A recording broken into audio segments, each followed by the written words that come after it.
Alrighty. Well, hello, people. Welcome to the Videodrome new series. Yeah, Yes. about freaking time. I'm sick of being trapped in there with like the same 3 people every single freaking loop of this goddamn hellhole. And not that Ugh. they've even let us watch anything in some time, so it's I can watch things with copyrights now? apparently, but you can't. Oh my We god. can't do a commentary track on them easily. Ugh. Do it a familiar setup. At least I can watch what comes across my recommended now.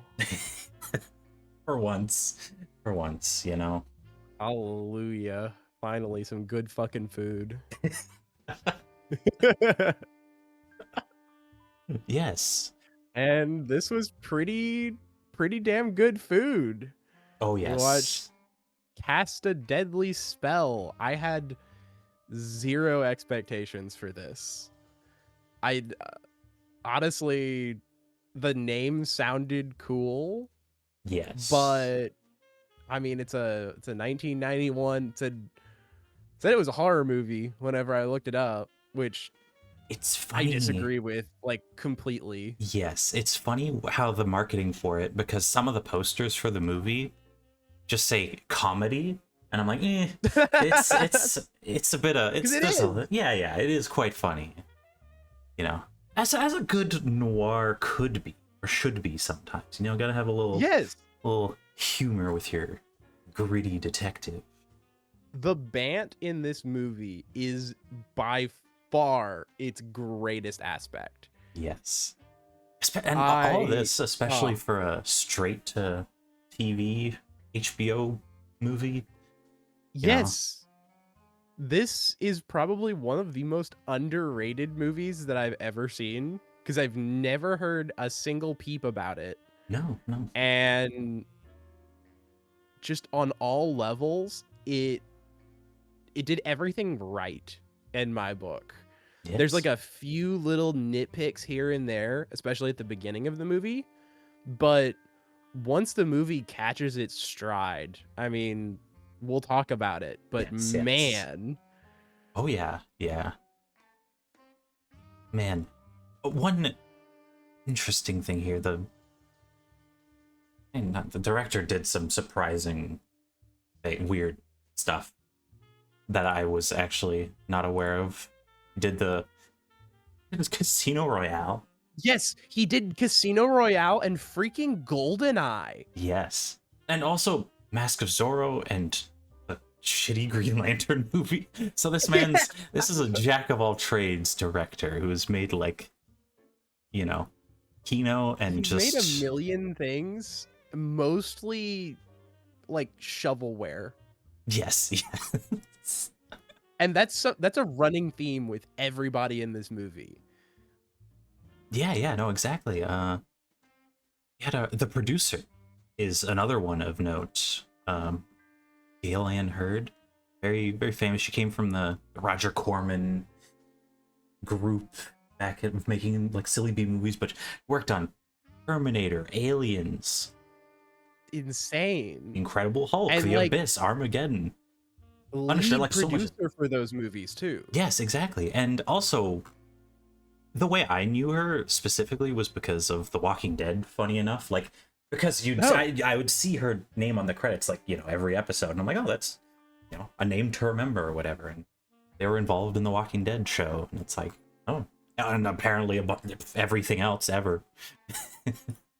We'll talk about this especially because this is what really stood out to me more than anything. But the writing of this movie is impeccable, and the writer is like, you look him up and it's like he wrote for like freaking nothing interesting. Like, I've never heard of him ever, and all of his stuff is like short films or like weird little little things that nobody watched, basically. Yeah, exactly. And Yeah. then, I mean, clearly he has incredible writing chops, though. Yeah, which is kind of a weird shame that he didn't do more things. Yes, like he Yeah, barely did anything. yeah, like aside from this, he did the sequel, quote unquote, the sequel for this. You know, eh, how a sequel to a straight to TV movie would go is where it's even lower. It vanished. You know, it's like a nothing, not even straight to DVD. It happened Yeah, at nobody some knows point. anything. It's No one gone. ever watched it. Good luck. Maybe No. 3 5-year-olds who stayed up way too late because their mom didn't come home from work on time. Exactly. And then apparently he wrote the remake of the Attack of the 50-Foot Woman in the 90s. Didn't even know there was a remake of that one, but Remake of the Attack of. it's like, I guess I don't know. I don't know what happens. You lock in one time. One time you make your magnum opus, and then it's over. Like you're like, you know what? I peaked. I'm sorry. Look, this was it. Look, okay.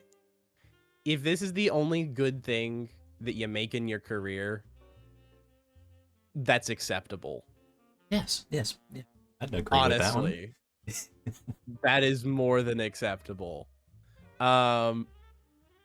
This movie starts. The very first thing I noticed about this was the composer, because you are never going to be able to find a soundtrack for this movie anywhere, but every single sound in this movie is perfect, from the Foley to the compositions to all of it. It is so on point and thematic. It hits. Yes. Hits. It makes everything smooth. You don't even notice it throughout most of the movie, and that's the best part.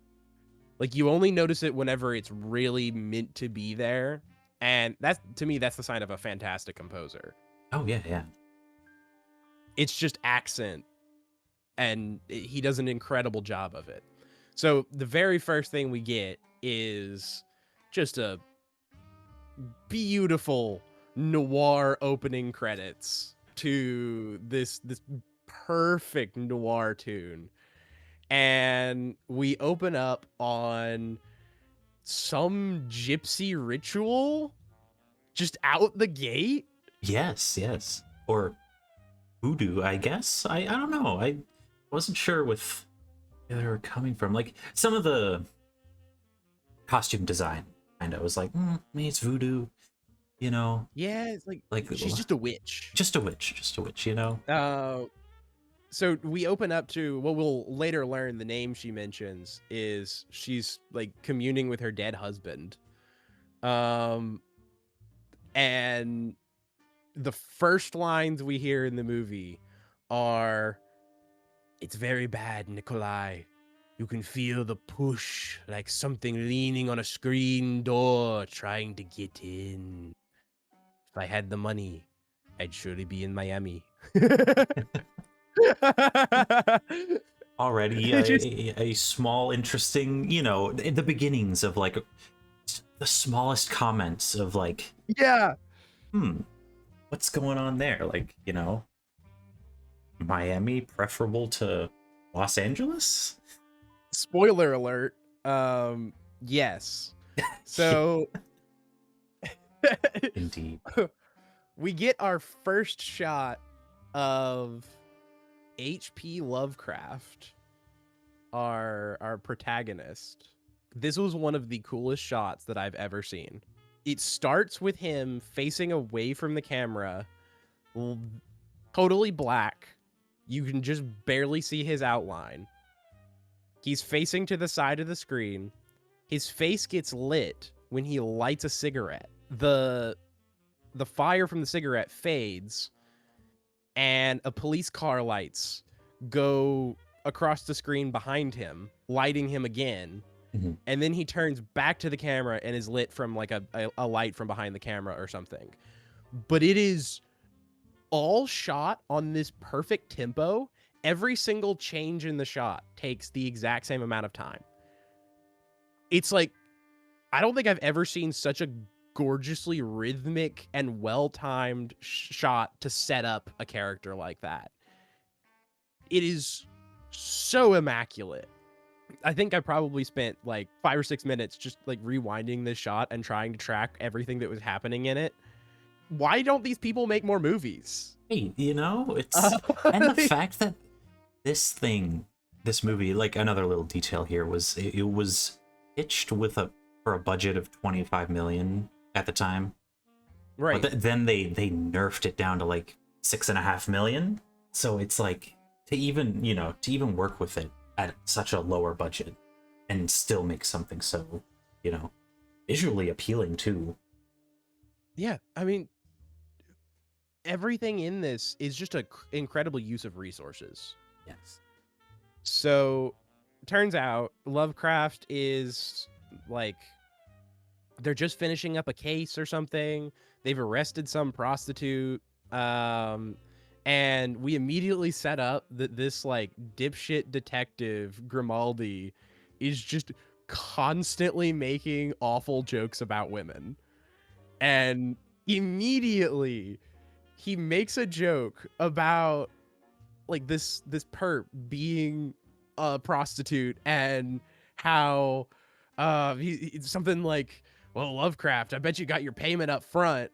And none of the cops do anything as the lady that they're arresting just absolutely decks him and lays him flat on his back.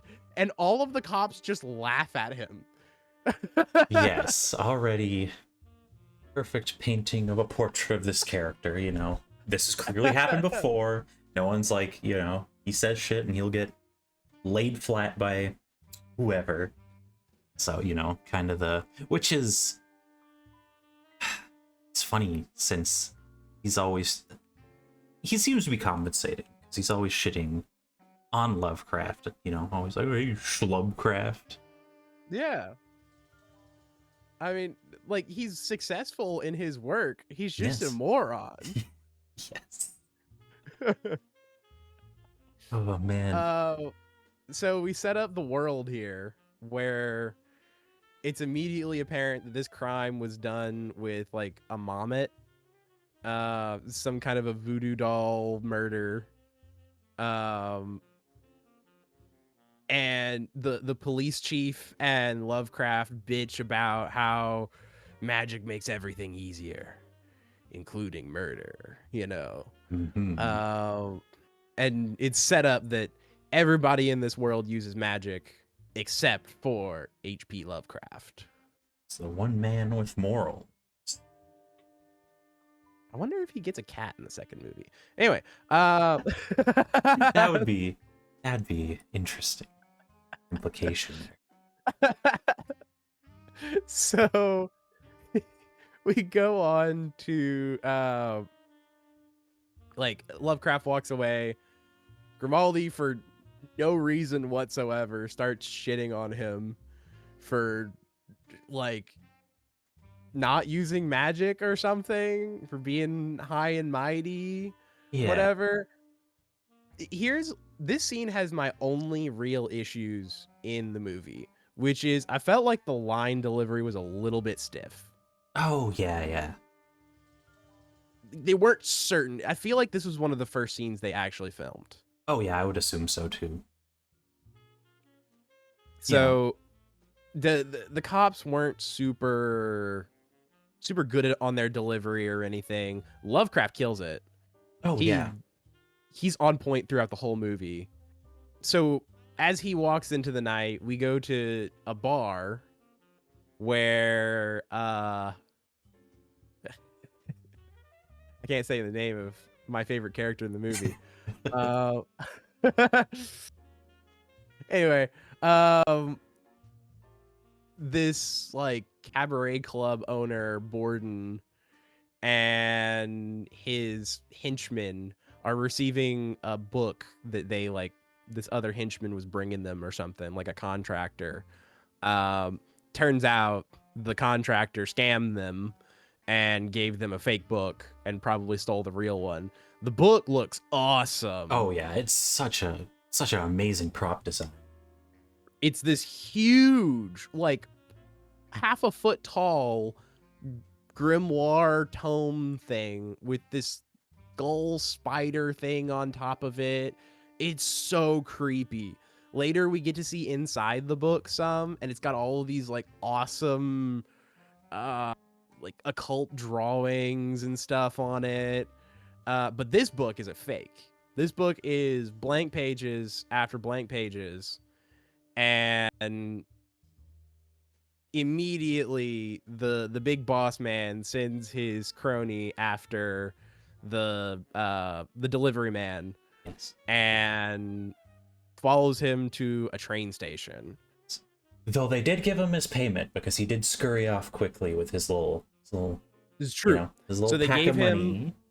They gave him his envelope with all the payment and stuff in it, but you know, now that the book is clearly a fake, Tugwell, the crony, gets sent to, you know, retrieve him.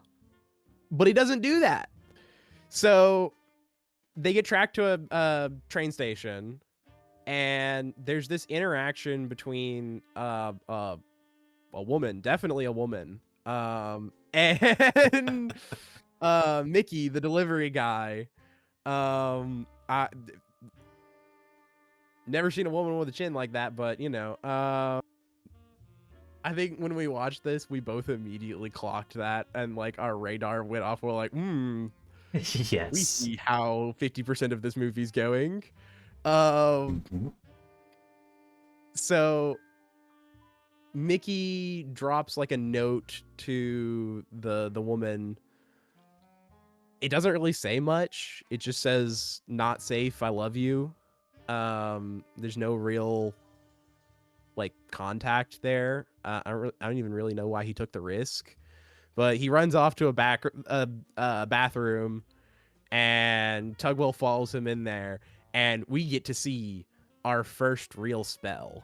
This was freaking awesome. It's so good and so creative. How do you think they did this spell? Well, okay, the first parts of it are easy. Yeah, because he does two spells there. Because he does the little blowing fire into the bathroom stall, which that one seemed pretty thick as fuck. We'll probably show it on screen. The spell is this like tracking spell. He goes to the sink, gets some water, starts blowing into the water. It makes this little cyclone thing, which turns into like gasoline. Yeah, it, like all this heat-seeking gasoline, and finds the exact stall that the guy's hiding out in, and then blows it up. It's so creative. It's nice too when things don't use the just completely generic spells from every other, you know, magic system. You know, it could have easily just been, just a regular fireball or whatever. Like, no, there's little steps he had to take. And also for it to be a tracking one. You get to see every single step he takes to do it. That's my favorite thing about the spells, is that you always see all the steps. So, Mickey begs for his life, like that's gonna work. He offers to give the money back, but it was never money. No. They scammed him. Yes, so it went both ways. It was just a little bundle of newspaper clippings. Yup. So he was so nervous, he ran off without even checking. And he just has a bunch of newspaper clippings, which, after a word from Tugwell, immediately come to life and start mauling him. Yeah, like he just, complete, like, paper tornado. Death by 1,000 paper cuts. Yes. Great. This was a really fascinating spell. Oh, yeah. Okay, so he has all the bundled newspaper clippings in his hands, and they start flying off. That's like a leaf blower or something. Mm-hmm. But then it cuts to Tugwell. He's smirking. He like you see like blood spatter on him and everything. It's brutal. Yeah. And then it cuts back, and then there's just this paper tornado, and I had no idea how they did this. My thought is they have a bunch of metal wires that they tied the papers to, and they have a carousel above Mickey. Yeah. And they're spinning the metal wires in a like really, really fast. Yeah, that or fishing line, something like, you know, to hide them, I guess. Yeah. And they shot it in a good way to hide that too, because a lot of like snap cuts and close-ups and like chaotic camera work, you know, and it would cut back to crazy. You know, it cut back to Tugwell like wiping himself or going to wash his hands in the sink and stuff while he's getting brutalized by a newspaper. I do think it's funny that you see blood spatter onto his coat, and then in the next shot, it's gone. But yeah. Understandable. You know, clearly they shot the scenes with the blood last so that they could keep the coat. Yes. And on that final shot, some very good makeup effects for the aforementioned 1,000 cuts. His face is just completely it's just horrifying. shredded. At the very end of the scene, though, the lady is seen going to a locker at that train station, and she gets a big package, which we assume is the real book. Yes. So the book is located. The bad guys just don't have it yet. Yeah. Oh, wait.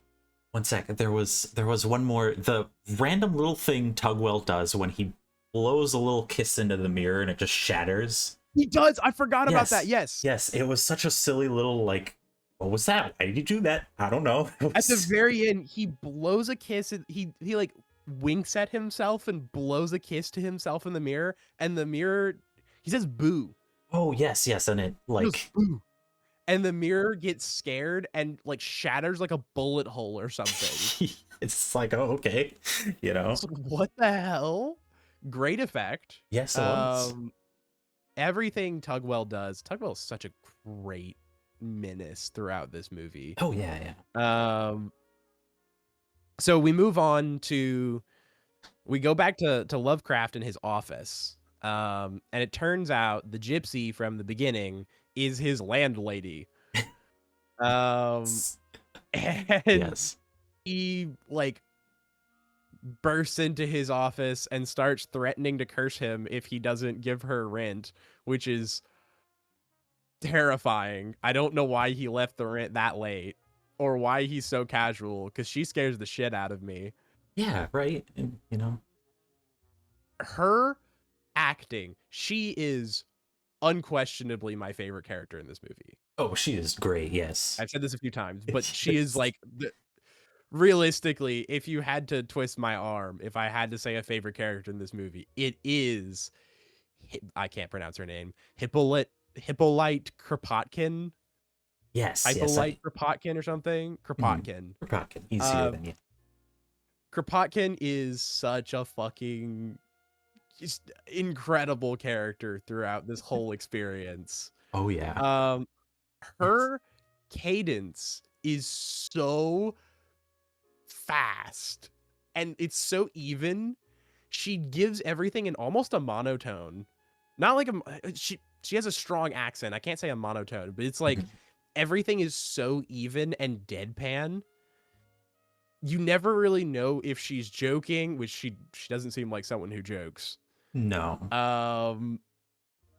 You never know what she's doing. She's like the perfect no nonsense mama character. Yeah, so exactly. Somehow Lovecraft, with his enormous pair of steely balls, brushes her off and tells her, "I'll give you the rent later." Yeah, but not before. She forces business cards for her dance studio on him and makes him go drum up advertising. Yes, which is shown to be right across the hall. Yeah, we have a noir detective right across from a dance studio, like a yoga class. Yes. And also the addition that his office is also his apartment, because we see his little kitchen, and so he lives in his office. He lives in his Classic, office, yes. classic detective being a bum, you know. We see later that he just crashes on his couch every night. It's like, oh, the tropes. They're just hitting all the right tropes too for it. It's got the like the blinds, and like half the blinds are broken and stuff. It's so good. Um One thing I love about this is this goes for every single shot in this whole movie, every single scene. The way the camera pans, we get to see all four corners of every room. Yeah. Always. Yeah, it makes you feel like, ah, it's not a set, it's lived in. Yeah. Yeah, the sets feel lived in. You know what the sets are. I love movies where I feel like at the end of the movie, I could walk around in this set with my eyes closed. Yeah, exactly, yeah. And where all the little things are, every little, like, bottle and pot and pan or other things like that. Filing cabinets and stuff. His office is too messy. I wouldn't do that in his office, but there's some other places in this movie I could walk around with my eyes closed. Right, yes, exactly. So he gets the business cards for the yoga studio or something or whatever. Yeah. And goes to his job. We get to see him on the job for the first time. He goes to a client at Hackshaw Manor. Yes. And on the way there, he almost fucking roadkills a unicorn. An actual unicorn, He almost runs over unicorn like a deer. Yes. Which, that's on the unicorn. Yeah. Which is being chased by a girl on horseback with a bow and arrow, to add to the anticium. It's just like we're in Hollywood and there's just some random girl chasing unicorns in the woods with a bow and arrow. I love the fact that almost certainly if the shot was in slightly different place or something, if you panned over just a little bit to the side, I'm sure you'd see a mansion. Like the unicorn is probably in some random person's backyard. Just hilarious. But he drives, which by the way, his car is a beautiful noir car. Oh yeah, perfect. He's like constantly banging on the radio to get it to even work. It's like, it's clearly not totally functional. Yeah, the classic thing, is all the magic shenanigans interfering with that sort of thing? Well, yes. We'll talk about that later. Yes. But yeah, no, because so he pulls up to the house. There's a beautiful matte painting, by the way, of the sky and the manor. I only noticed that on my second run. Yeah, the clouds and the sky are like blood red, which is it's like, oh, wonder what that's about. Yeah, that can't be a spooky sign at all. There's nothing wrong here. Maybe rain of blood in the future, but that's not gonna happen. So he goes up to the manor and pulls out his business card to hand to the butler, and the butler reads it and he's like, "You're from a dance studio? What?" Yes. It's funny how slick he is with pulling out those business cards too, because then he's just like, oh, pulls out his correct one like in a snap. Exactly. Just like, no, this one. This manor, by the way, is like a perfect creepy ass haunted manor. You mentioned the matte painting, but the actual set for the manor it's covered in moss, and it's got like gargoyles all over the place, and it's so creepy. So he gets introduced to Hackshaw himself. What's his first name? Amos Hackshaw. Yes. A note here. Played by I had his name. He plays Ed Dillinger and Sark in Tron. Oh shit. That's what really? Yeah, on the rewatch I was like, wait a second, I recognize this guy. And it's just like, oh yeah, he's Ed Dillinger and Sark in the original Tron movie. And I was like, oh my god. Oh, that's great. It's so good, yeah. Oh, wait, he played David Warner. That's his name. He played Yes. Grokken in Star Trek: The Undiscovered Country. That's a great movie. Nice. It's been a long time since I've seen that movie. Okay, we get to Hackshaw's office. Hackshaw lays out the job, but not before he very specifically verifies that Lovecraft doesn't use magic. He's very, very intent on having a detective who does not use magic. And he says that this chauffeur that he hired stole a book from him. Apparently, like, the chauffeur gave a glance at his daughter and he freaked out because he just like, oh, they've got to be fucking. Yes. Overprotective rich dad, a classic trope, Very you know. overprotective rich dad. But which, once we meet the daughter, I can kind of understand why. It's 1948, you know. It's fine.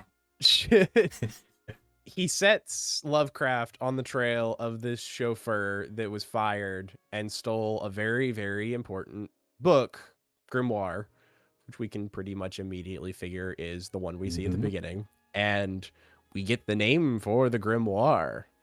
It is a Necronomicon. The ultimate MacGuffin of everything ever. Yes. And naturally, Lovecraft is like, the what now? Anyway. So he gets the details, and immediately Lovecraft starts kind of pushing. Like, he doesn't trust this guy. Mhm. He knows something is up. The story for why he needs this magical tome is, I need it for a conference. The conference, by the way, occurs exactly at midnight under a blood moon. yeah, and a very short timeline. A day and a half, 2 days from when they're speaking. Yeah, exactly. Like, right, a conference. So Lovecraft is like, he's sus. He's sus. He's not an idiot. On the way out, though, Lovecraft notices the unicorn hunter coming back. That turns out to be the fabled daughter that this man is trying to protect.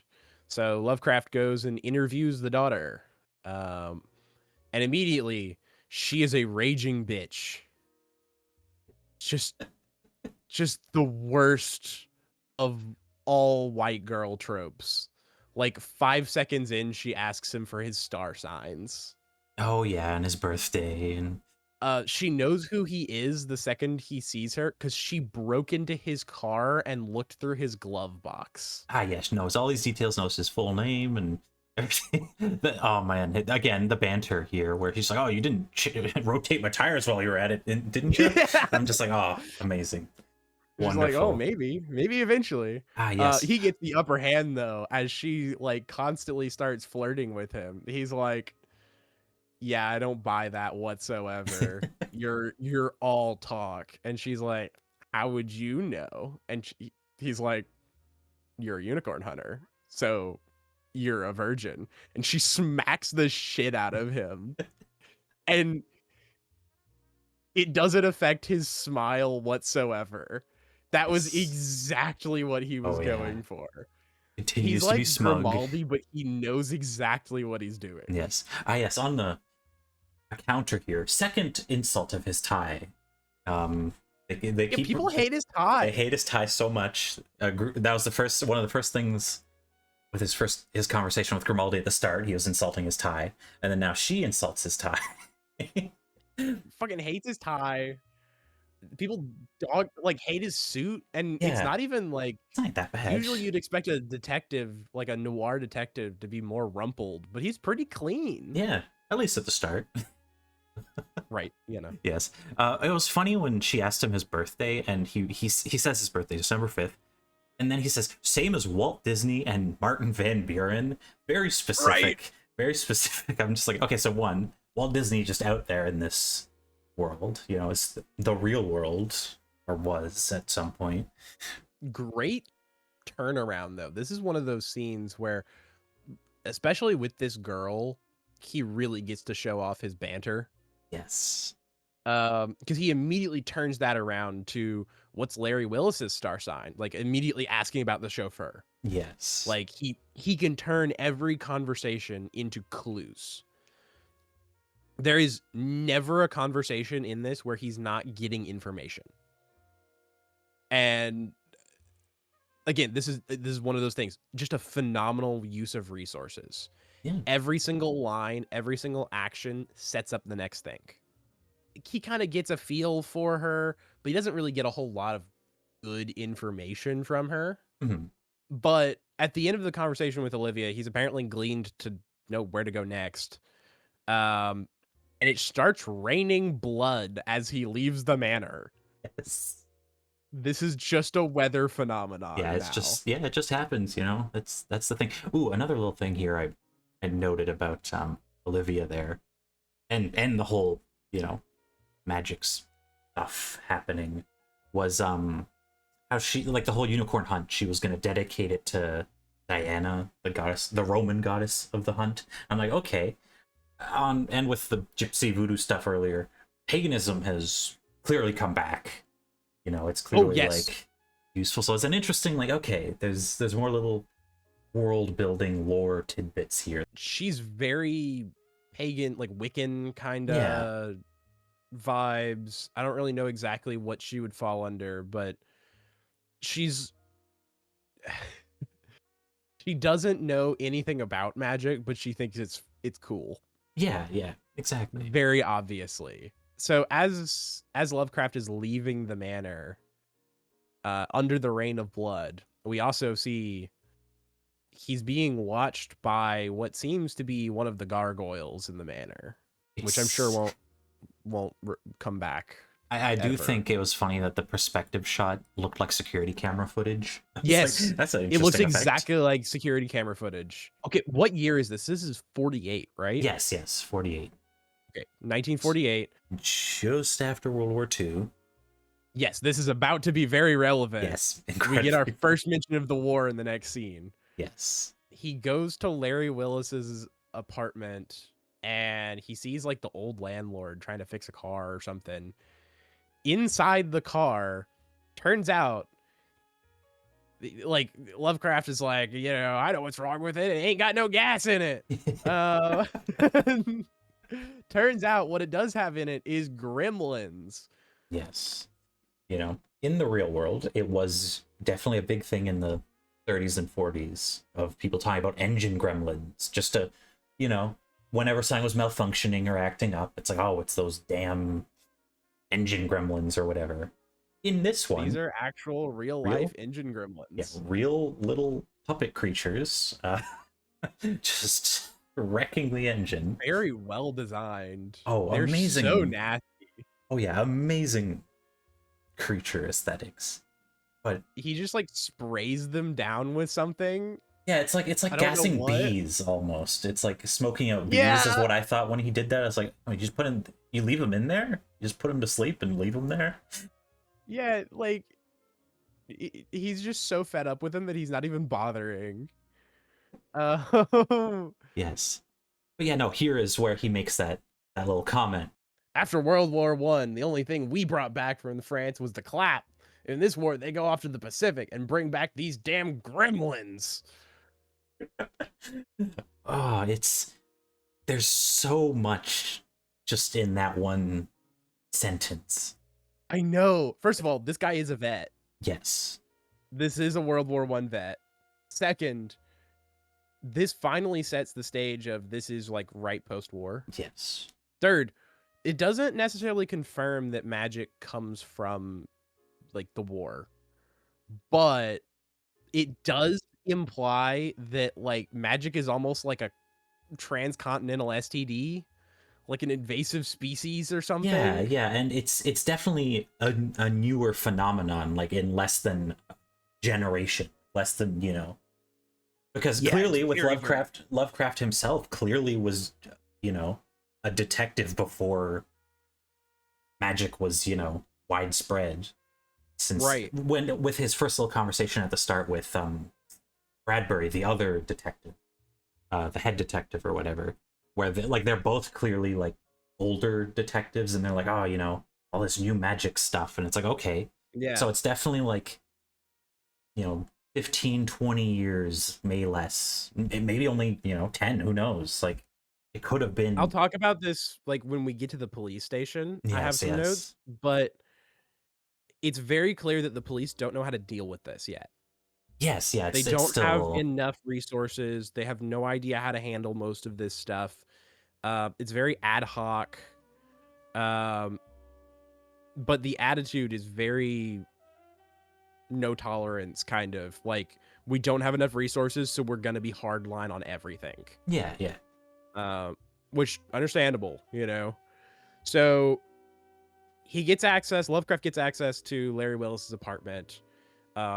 Interviews the landlord a little bit more, a little bit of banter here and there. He finds like a clue. He finds like a woman's perfume lid or something in there, and then he finds a note. And the first time I watched this, I did not understand how important this note was. This note is 3 major connections in like a 2-second shot of the movie.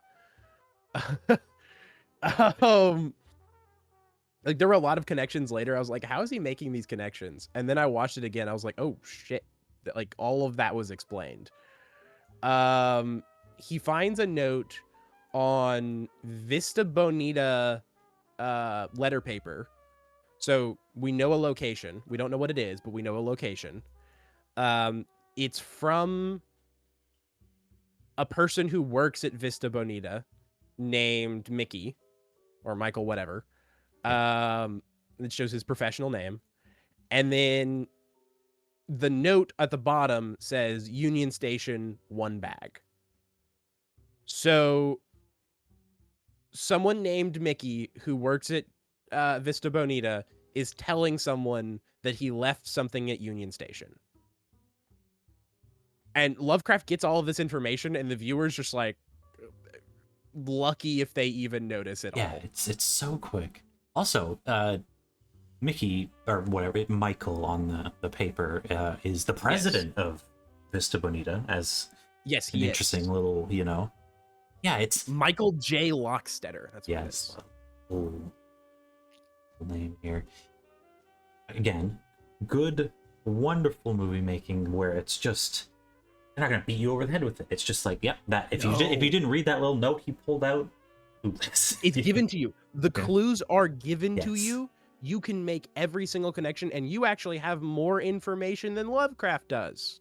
Yes. You don't have to be as smart as him because you've seen the scenes that he hasn't seen. But if you're not paying attention, sucks to be you, But this explains some things about like how the woman at the beginning of the train station knew that there would be like some kind of a drop at the station. So he talks to the landlord a little bit more. And then in the middle of their conversation, the gremlins start eating the landlord's leg, and he goes full Caddyshack. He was pissed off at them in the car. He's totally fed up with them now. He gets his fucking shotgun and just starts blasting. They start like running around, fucking with him. He's just obliterating half the apartment with a double-barreled shotgun. True World War I veteran attitude right there. Oh yeah, I respect it. Oh, it's great. Yes. And over the course of that, he blows the shit out of the nightstand by the bed, and we get a second clue. Yes. It's like fucking rupees dropping. It's you just wreck the furniture and you can find your important stuff for the inventory. Oh, key item added. I assume in addition to gremlins, they brought the Minish over, and like the Minish are like adding little helpful clues. Yes. But yeah, the little clue here is a little picture folder that says the Dunwich Room. Amazing name. Absolutely wonderful. The endless Lovecraft references, but to call your little club the Dunwich Room is 10 out of 10. But inside So it's the Dunwich room with what in it? Yeah. Yes, the picture of Mickey and Lily. You know, the viewers, obviously saw them in the train station. Yes. But new info to Lovecraft here. It says love forever. Yes, signed from them. So it's like, okay, there's his next clue, I'm the assuming location. he makes the connection that Michael and Mickey are the same person. Yeah. So we, to the relaxing sounds of the shotgun blowing up gremlins in the background, we transition to him driving to the Dunwich room. It is finally nighttime, by the way. And as he drives to the Dunwich room, we get drone footage of the car. Yes. Again, matching the security camera, quote unquote, footage from the manor. So he's being tracked. These like massive beating wings, great shot. Oh yeah. So we immediately know the gargoyle is flying after him. But it never shows it explicitly, and that's very nice. I appreciate that. Again, this movie doesn't beat you over the head with things. Yeah. Until it does. Until it does, of course.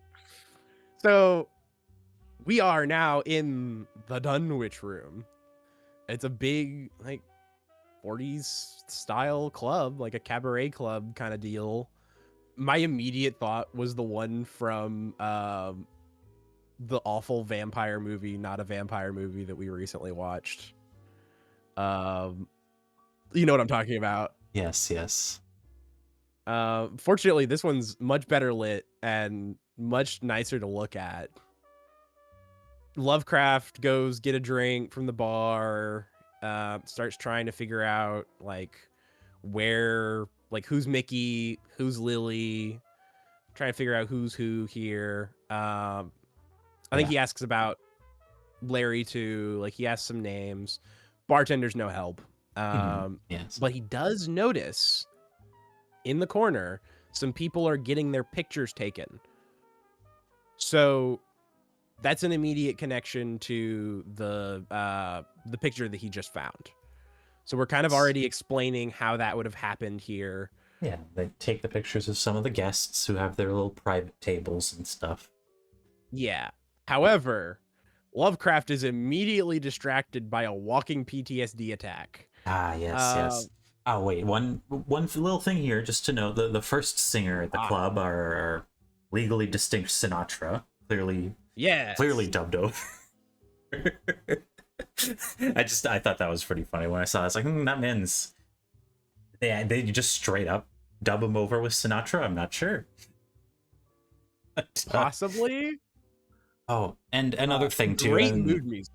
Yeah, there was another little thing. There's so many of these things in the background. Always, like every shot, there's always something. As it pans across the bar where he's sitting, it shows one of the the waiters pouring a drink, but he's not holding the glass. It's just floating there, and he's just sitting there midair. Yes, and something similar happened in the train station. Forgot to mention earlier too, with just someone's luggage, like just all their luggage was just floating in a line behind them. Yeah.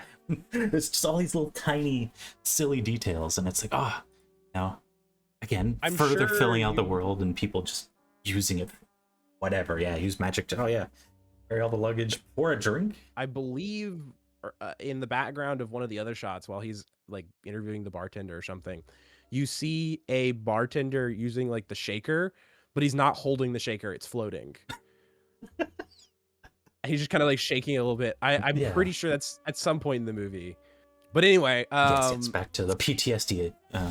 Yes, PTSD on some pretty great legs walks in. Connie Stone. Yes, Julianne Moore. His old fling. She is a singer at this bar. And we also saw her playing piano in the very second scene where the meeting was taking place. Yes, with the board and the there. book and everything. Also, man, I replayed it a couple times. The second she comes out and the snap zoom on Lovecraft. That's why I call it just like immediate PTSD, where it's like dun dun dun. There's a little. It had nothing to do with it, and obviously other filmmakers do. their own shit. But there's little like Sam Raimi isms in this movie that are like, Yeah. where did that come from? Like someone worked with it, or someone was inspired by like his earlier works with like Evil Dead, and like Darkman was before this and stuff too. And it's just like, oh, there's just little like shots and camera work and little things that I'm like, that feels like something Sam Raimi would do, or at least inspired. He sits there and listens to the song for a little bit, which understandably, it's a phenomenal, like, she's a great singer. Yes. And the song is very erotic in nature.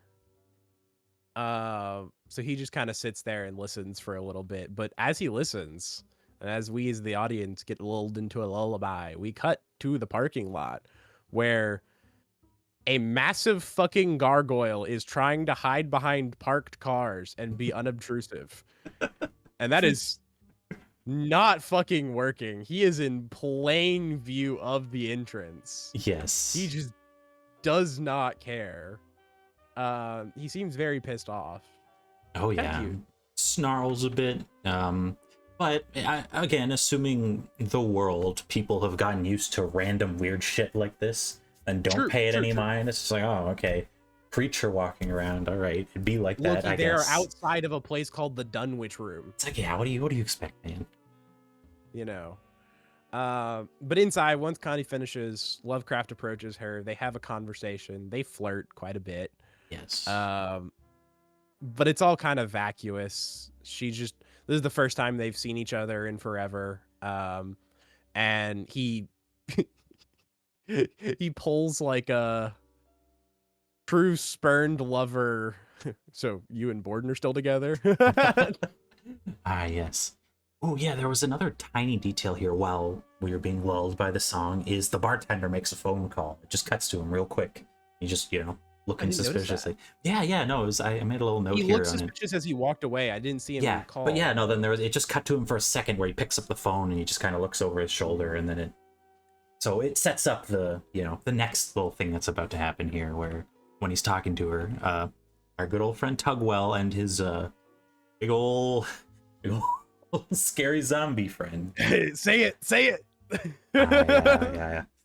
Now they're like, hey, Borden wants to talk to you right now. Big balls up there. I'm gonna call him Big Balls. I don't think we made a note of it at the start when he first appeared, but it is a funny little like mechanic. Is snap activation. If you want him to follow you or whatever, your little zombie lad, just snap your fingers and they'll never don't see him get given verbal orders. I don't think. No, he's never given verbal orders ever. They just snap and he knows. Even if it's highly specific. I think it's like some kind of an intent thing. Yes, yeah. Like the owners have a psychic connection, that'll be called into question later. Yes. But for now, I'm going to assume that the owners just know how to control them or something, or give them commands. Yeah. Big Balls and Tugwell take him to see the boss man, which kudos to Big Balls actor. I don't know what his name is. Absolute kudos to him, because he plays like the deadpan zombie throughout the whole movie just flawlessly. Oh yeah. He's so good at it. Just completely vacant stare at a little like weird undead makeup to him, like the completely white eyes and little crispy face. Cartridge. Okay. Yeah. Okay, so the first thing we see upon them walking into Harry Borden's office is he's getting into a little spat with our not Sinatra singer. And I didn't even make that connection. It's the same guy. No, that's why I pointed it out earlier. It's just like, it's that singer guy, and they get into a spat in the office, and I was like, and then of course, Harry Borden played by the great Clancy Brown, obviously from many things, or go on. Everyone's Mr. Krabs, haha.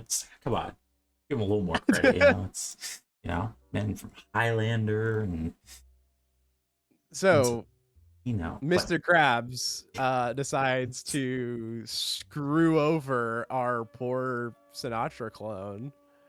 probably to save him from embarrassment at copyright court. Oh yes.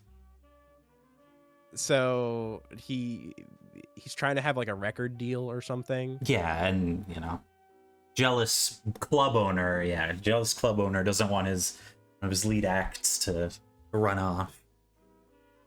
So right before his big audition, he curses him to speak backwards. Yeah, he grabs his throat and just yells maledicta, and then the guy just starts talking backwards permanently.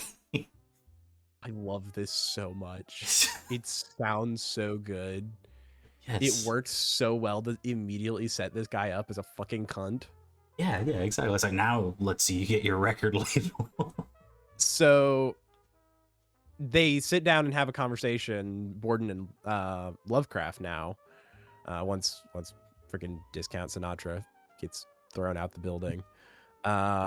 They sit down and have a conversation. We set up the idea that these two used to work together. These two guys were some kind of, like, they worked together in some capacity. I don't know that it's mentioned immediately what that was. No.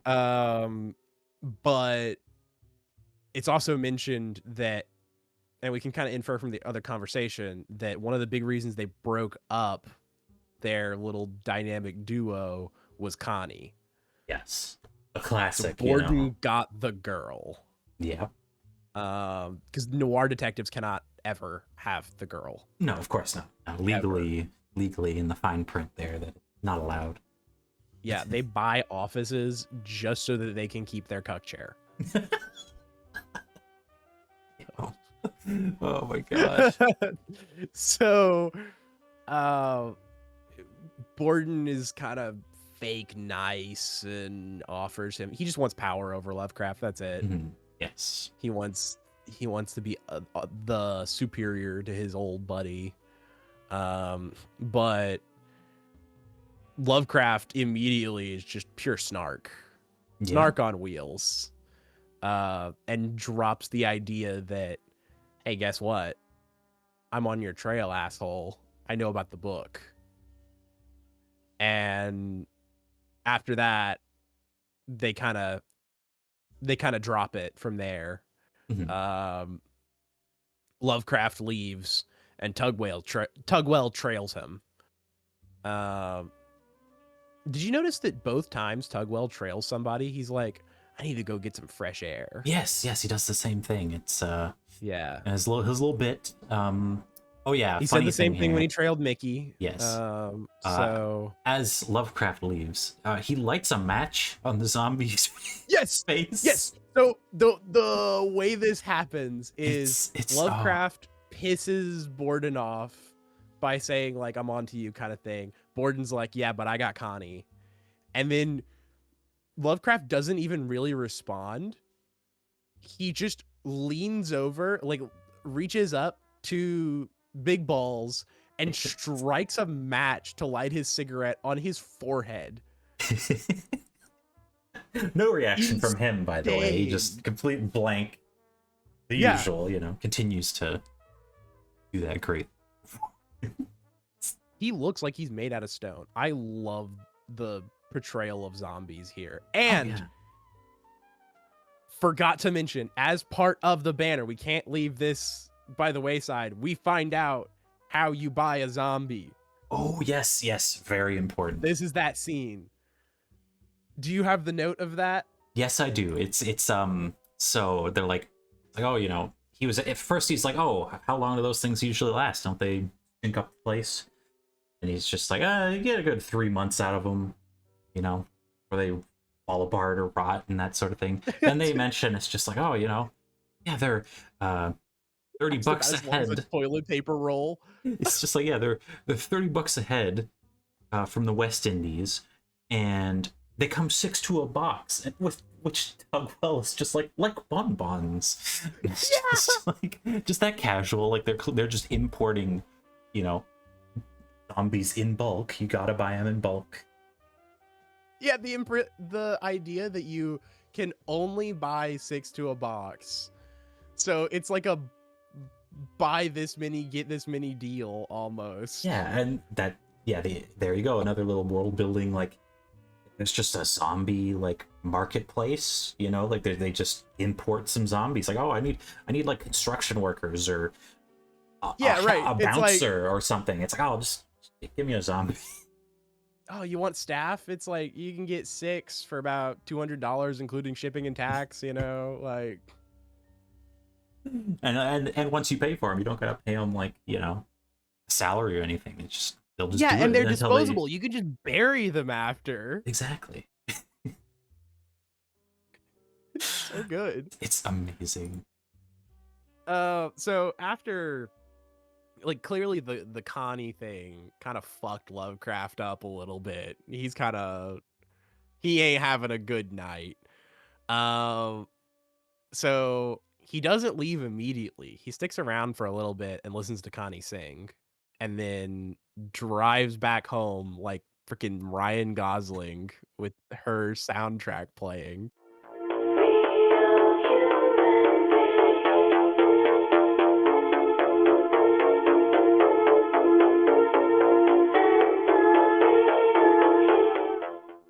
He makes it to his office and immediately reaches into his filing cabinets. I'm sure to get files on the case, right? Mm-hmm. Definitely files on the case and not a massive bottle of gin. The perfect place to store such things, you know? With the files, yes. Of course.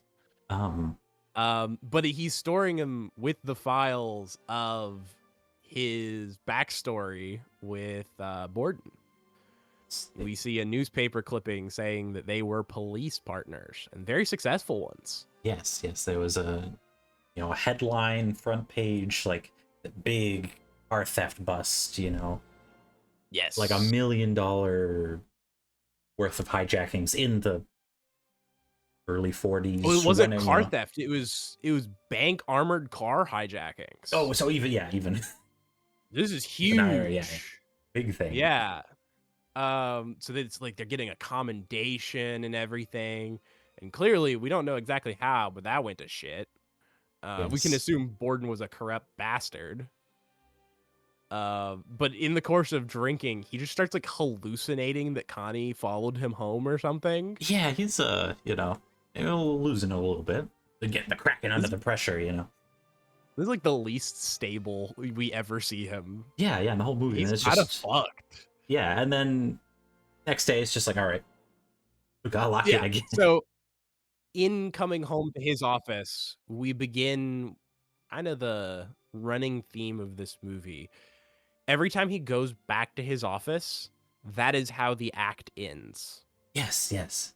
It's such a nice little structure thing. It's a very clear 3-act structure. Yeah. You gotta mention that the lighting in this scene is wonderful. It's just like, just deep red lighting through all the windows in the whole building.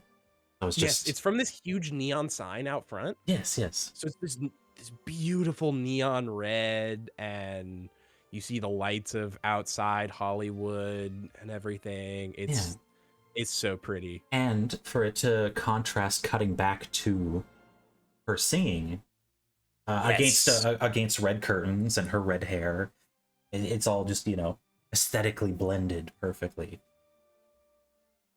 So he passes out on his couch, which is apparently like a hide-a-bed or something. And he wakes up to a much less attractive woman in his apartment, unfortunately. Mostly due to her personality. Yeah. Olivia Hackshaw's back, and she broke into his office or something, or maybe he forgot to lock the door. Waking up to that would never be fun. Jump scare. Yeah, like actual jump scare. Like, oh god, I'm Diddy. I woke up on an island? I didn't realize that. Oh my god. So she starts bantering with him, and I don't even know why she's there. Like, she just wanted to fuck with him or something? Like, why did she even show up? Yeah, like I don't recall there being much of a... there's no reason for her to be there. Freaking Kropotkin pops her head in though, and immediately makes a fucking Epstein joke. She's like, bruh, this is why we have a vice squad. Get the fuck out. Oh my god, yeah. And also takes a little jab. It's like, oh, you have someone else living here? Should you know, like the implications, like, should I raise the rent? Right. You know, like you didn't tell me you had someone living here with you. Any opportunity? So he takes her out on a date to Waffle House. Like they moved the discussion to Waffle House. They're eating pancakes and having coffee and whatnot. And they're having a shockingly normal conversation for her.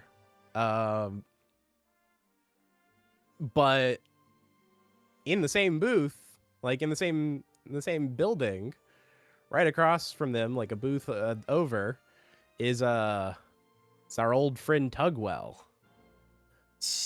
And he needs to write a note. Yes.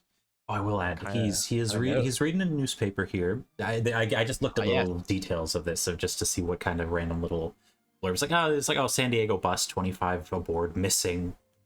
What could that be about? You know, the headline is like film actors seized in narcotic raid, but then you have one underneath that's like anti-Soviet attitude cost jobs. Girl says it's like, oh right, the Cold War but with magic is like just a background, just complete background thing, like, you know, no one even mentions it, but it's like, oh shit, it is like the late 40s. It's something I was really surprised about with how much this movie tries to make magic like clearly part of it. None of the newspapers ever talk about it. No, there was one of the newspapers mentioned, oh no, it was the same one, but in like the next 2 frames or whatever, when he puts it down on the table, it's just about some virus going around. Yes, that was about it, you know. So what is he calls over the owner of Waffle House. Yes. And what does he need? He just gives him some money and gives him a little, it's like a receipt paper.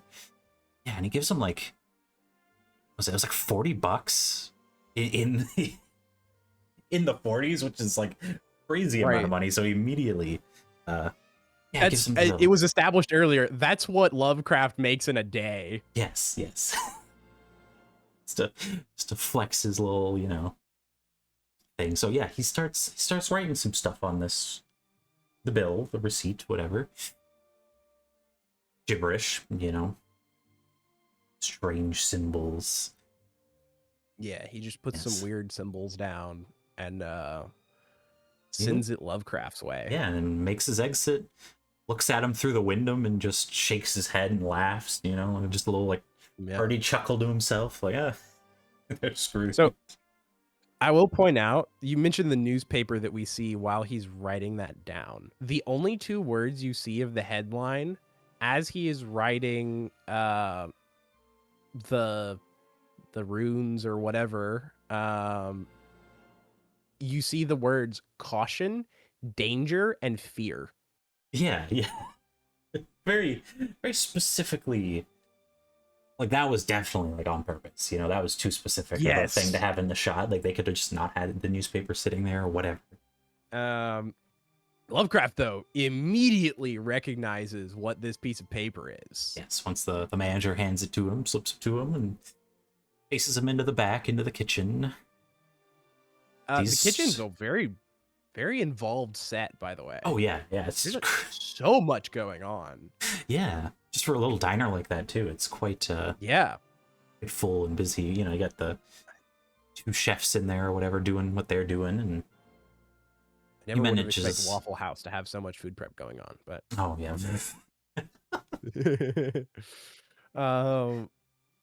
So he confronts the owner and he's like, how dare you cast runes at me? Like, oh yeah, you know? But with the noir-esque dialogue of going like, oh you fingered me, you fingered me, right. Cast runes. Like, oh, why don't you touch this? He's trying to get him to touch the paper, and the guy's just like freaking out and refusing, and gets into a tussle with the head chef or whatever. Oh, The head chef starts like trying to help the owner and yeah, attacking him and yeah, they just stuff. start beating the shit out of each other, throwing each other over the tables and tackling each other. Just Dude, like, some of those stunts must have hurt. Like, yeah, the head genuinely. chef gets thrown into a metal rack. Like, no matter who you Yeah, are, that yeah, and sucks. then the Like, a head bunch of shit falls chef's on him. then he tackles Lovecraft over the center table into the wall. Yeah, It's like, holy shit, yeah. you know. Meanwhile, the younger chef is just watching, like, what the hell? The intern's just like, what Yeah, the fuck is going on? I'm paid like $1 a day. Like, get the fuck out of here.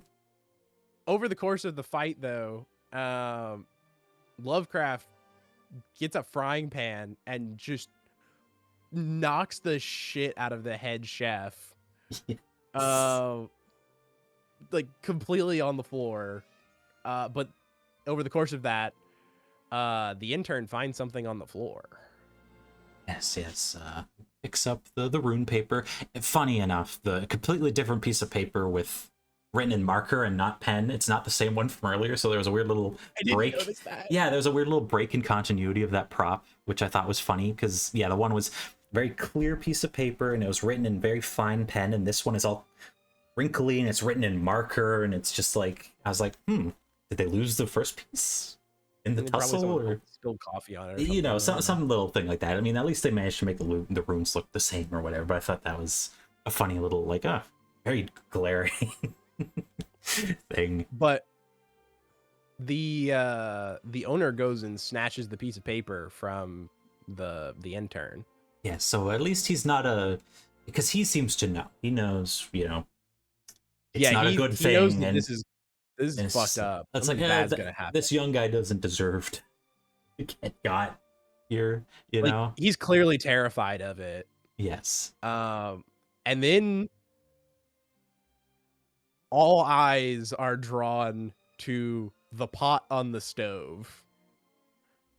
And something is in the pot, and it ain't food. Yes, and the broiler turns up, so there's just flames all around it, and the thing starts, you know, cracking and creaking and bubbling more. And I think they're cooking some kind of a Brazilian dish, because that's definitely a hell portal. actually, there was something I saw somewhere in the credits that it credited what's about to happen. Oh, what's it called? Oh, it's called the Oatmeal Monster. The Oatmeal Monster. Which that is the worst looking oatmeal I've ever seen in my life. Oh my god! If it makes sense. If it's like a giant vat of bubbling oatmeal, but yes, yeah. This fucking horrifying. It looks like one of the fossil Pokemon like rises out of the goop. Yes, amazing. Again, amazing puppet. Almost like again, it reminded me of the Gremlins when they got all fucked up and melted and stuff near the end of the first one. I was just like, oh, hey, damn, really good practical effects. Oh, the red lighting's back. Everything's red and evil looking now. Everything is red. The thing is like super slow at first. It rises out of the pot and then just starts going super fast and going like you just it starts like snapping its jaws and shit. Yeah, kind of. And then flies at the chef and starts mauling him. The manager, the chef's fucking the chef's out cold KO. somewhere, and the other young chef just looking in like complete PTSD horror. Like the interns are freaking out. The owner's horrified, but he's holding the card now, so he's holding the note. It just immediately attacks him first. And just mauls the shit out of him. just absolutely horrifying. Crazy. Yeah, and it shows blood splattering everywhere all over the walls and stuff, and it's just absolutely destroying. The first time I watched this, it was legitimately felt like a FNAF jump scare. Nothing in this movie is nearly a jump scare like this. Yeah, no, just the second it just, you know, it shrieks as it flies out of that big pot. And it flies directly at the camera. Yes. What the fuck? Oh my god. It flies directly at the camera, and then it cuts to like a POV from the monster as it flies toward the guy. You just see his horrified expression, and then it's just blood flying all over the place as it eats him. My favorite part, you can see the puppeteer's arm. Oh my god, I didn't even notice that one myself. You can see like a dark sleeve as it's like biting him, which just makes it so much funnier. It's so good. So good. And as it's attacking him, Lovecraft gets like a cast iron pan and tells the intern to open the freezer, and he just bats that thing into the freezer. Like, just I heard the smash home run bat sound effect when that shit hit. Genuinely. Just absolutely clock the thing in the freezer, and they shut it. And then you see the little rune paper just catch fire and fizzle away. Clearly it's accomplished whatever its goal was when it was summoned. Lovecraft offers the kid a cigarette, and right as he's about to light it, the owner stands up and gives like one last death throw trying to attack them, and then falls over, and he's just his face brutalized. Yeah, his face completely peeled off. His face completely peeled off. His upper torso and was just shredded. Yeah. Just, completely drenched in blood. Like, his face is like hanging off of his chin. Yes. This and Mickey are like the two most disgusting deaths in the movie. It's crazy that like they did something for a TV movie like this. Again, just these little reminders. It's like, yeah, this was just on TV at night on HBO, and they had that. It's like, holy These shit. are like the few points where the movie, it's like, oh, it did say horror. His name is Lovecraft. Yeah, exactly. You know? But it immediately cuts from the owner's bloody corpse to Olivia and Lovecraft standing in the police station, and Olivia is just having the time of her life. Oh yeah, she was completely clueless to all this happening. She was just in the main diner area, you know. Didn't see a guy get his face peeled off by a little oatmeal beast. Oatmeal beast. You know, she's just, you know. Grimaldi calls them to the back. You get to see your first shots of what crime is like in the city now. There's vampires in the cell.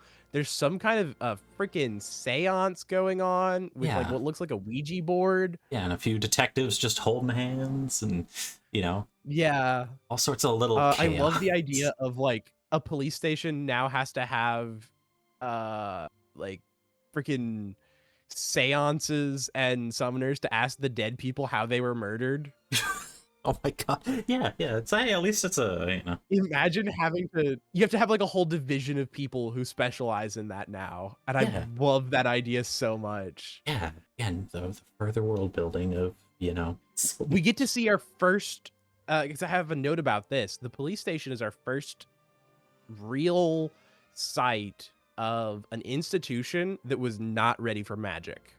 Yes, very much so. This is a totally normal precinct. Yeah. But they are trying to like shoehorn in all of these things, these new facilities and things that they need for magic.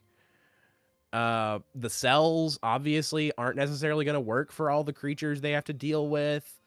They have to have different holding cells for different type of beasts. Yeah. The way they interrogate people has to change. That they're interrogating a werewolf as he comes in. Yeah, and as he's waiting to go into the Bradbury, again, the head detective, he's back, recurring character there. He checks out a lady in one of the cells, and she comes to the bars, and she's a vampire. She's just drooling blood, and her teeth just like she hisses or whatever, and it's just like, oh my god. Interesting thing there though, the implication that she's not bursting into flame, and like there's sunlight pouring through the windows, like you could see it, like true. You know, so it's like maybe a little slightly, you know, maybe it has to be direct sunlight. They a little more complicated vampires. She's like, the werewolf in the interrogation, he's wearing like regular ass street clothes, like period accurate street clothes kind of. He looks like some gangster. They're treating him like fucking Teen Wolf in there, like he's some hoodlum on the streets. And the lead detective walks out and he stands by Lovecraft and he's like, I hate full moons. Again, you drop it like that, it's just like, okay, another world lore bit. It's like full moons, everything goes crazy, you know. It's just, and these guys are like exhausted, you know. The second my favorite thing is, if you talk to anyone in EMS, they'll say the same shit, like in real life. Yeah, I've heard that. Yeah. Like every job you work, everyone hates full moons because all of the people around are just terrible. So I'm fascinated by the idea of, in a real magical world, that just gets turned up to 11. Yeah, when you just have like, oh, all the gangsters are werewolves, and there's just like, ah, shit, there's vampires and all this crazy stuff, which is so funny when he sits, the second he sits at the desk with Bradbury, he just is like, pulls out the bottle of liquor, and it's like, oh, what are we drinking to? We're drinking. Just drinking. Yeah, we're just drinking. It's like he's just exhausted and sweating. He's been fucking interrogating that werewolf for who knows how long. As Lovecraft tries to sit down, he's like, no, don't sit there. You'll get fur all over you. Oh my god, it's such again, it's just like another chair that them sheds. He says it so casually too. Known thing, apparently, I guess. The werewolves are known for shedding. Oh yeah. Yes. I didn't mention this earlier, but now that he's actually like in it, Mr. Detective Bradbury here. From The Thing. He is the guy that they defib, whose chest opens up. Oh shit, you're right. And his head turns into the spider. That's why when I was watching this on a rewatch, I'm like, wait a second, he's familiar. I know him from something. That head. I'm like, I know that head. It's like, oh shit, it's that guy. He's the guy from The Thing. That's great. It's like an interesting little pick of actors here. So this is the first time we're seeing Lovecraft visually disheveled too. Oh yes, it begins. There's no way he can afford that. His tie looks so much worse. Yes, yeah, no, he's sliding. Oh my now God. You can kind of understand, like, it is kind of look like dog puke. So Bradbury kind of asks him, like, will you come back to the force? We really need you. You can see how bad it is here. Lovecraft's just like, no, I'm done with that shit. The detective kind of gives him shit for not using magic like everybody else. Yeah. Mostly because the detective just kind of worried about him. Yeah, like he's a good guy. Yes. He's just like, bro, like you would tell a normal person, like, you're in dangerous situations and you don't even carry. Like you're gonna get yourself killed eventually, or you're gonna get other people killed. It was so funny. The specific thing he said here is like, you don't even carry a rabbit's foot. And it's just like, right. It's like, well, that's again other small implication there of that just a protective charm that people will carry, I guess. Yep. I mean, it looks like everybody carries protective charms, because the first thing that Hackshaw checks him for is like that kind of thing. Yeah, checks him for talismans and all kinds of stuff. Yeah, no necklaces or nothing, no bracelets. So Lovecraft kind of clams up about the case the second the case comes up, and no hard feelings, but Bradbury's got to know. Yeah. So the interrogation begins. Like, he doesn't want to do this, but he's gonna do his job. Yes. It cuts to the two worst characters to be put in the same room together. Yes, indeed. Grimaldi and Olivia are sitting next to each other, which is definitely going to turn into something, you know. Grimaldi sets down a cup of tea and the spoon is stirring itself. Yeah. Oh, there is a few things in this scene, because it starts with the typewriter typing by itself. So it pans across the desk, the messy desk. True. The typewriter's typing. Then we see him hand the cup stirring itself to her.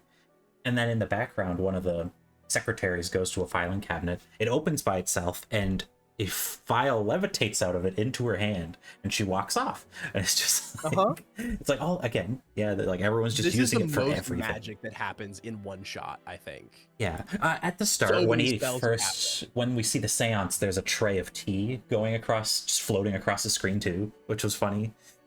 Yeah, that one's good. Yeah, there's all these, again, all these little things. Everyone's just using it for everything. Everyone's relying on it. Like, you can't even fucking stir your own coffee, you know? Which, you know, you start to see the, like, oh, people are getting really too reliant on it. Yeah. One thing I like is in this shot, every time a magical thing happens, the main characters kind of pause and don't move a whole lot and let that thing happen. Yes. So it's like, it's always just subtly drawing your attention to every magical effect that's going on. Just as, again, not beating it over your head, but very, very neatly and succinctly explaining what this world is like. We cut back to the interrogation, and Bradbury gets a phone call. It's like, Lovecraft, your lawyer's here. And Lovecraft turns to him. He's like, I don't have a lawyer. I'm like, bro, I can't even afford one. And who walks in? Yes. So we see Otnick and his lawyer. What is it? Thaddeus Pilgrim? Yes. He introduces himself as? Like Thaddeus Pilgrim. David Downing. Yes. Very, very eloquently spoken man, you know. Yes. Clearly of the same group as Kropotnik, given his weird they're little cousins. Cousins, yes. Oh, shit. Yes. But again, he has a little like nice suit, but he has a weird little bone tie. Like his tie is like bones and shells and stuff. Yes. And he's a fast talker too. Oh, super. He just immediately starts rambling off all of this. Well, I'm sure you weren't intending on infringing on my client's rights. However, and after like 5 seconds of it, Bradbury's just like, I'm getting a headache just listening to this. And we immediately cut to he's leaving the police station. Yeah, like Bradbury does not have time for this shit. Yeah. Oh yeah. Of course, as you know, night rolls in and getting closer and closer to the eclipse or the fucking blood moon or whatever it was. Yes. Full moon. Well, it's full moon, but it's like, you know, blood moon things. So we're getting close to the full moon. And also outside the police station, Kropotnik. Bleh, I can say her name occasionally and then it just completely goes away. Yes. Kropotkin says, or Dr. Robotnik or whatever, says that it is a confluence coming up. So it's not just a full moon. It is like an actual aligning of planets coming up, and a big bad one.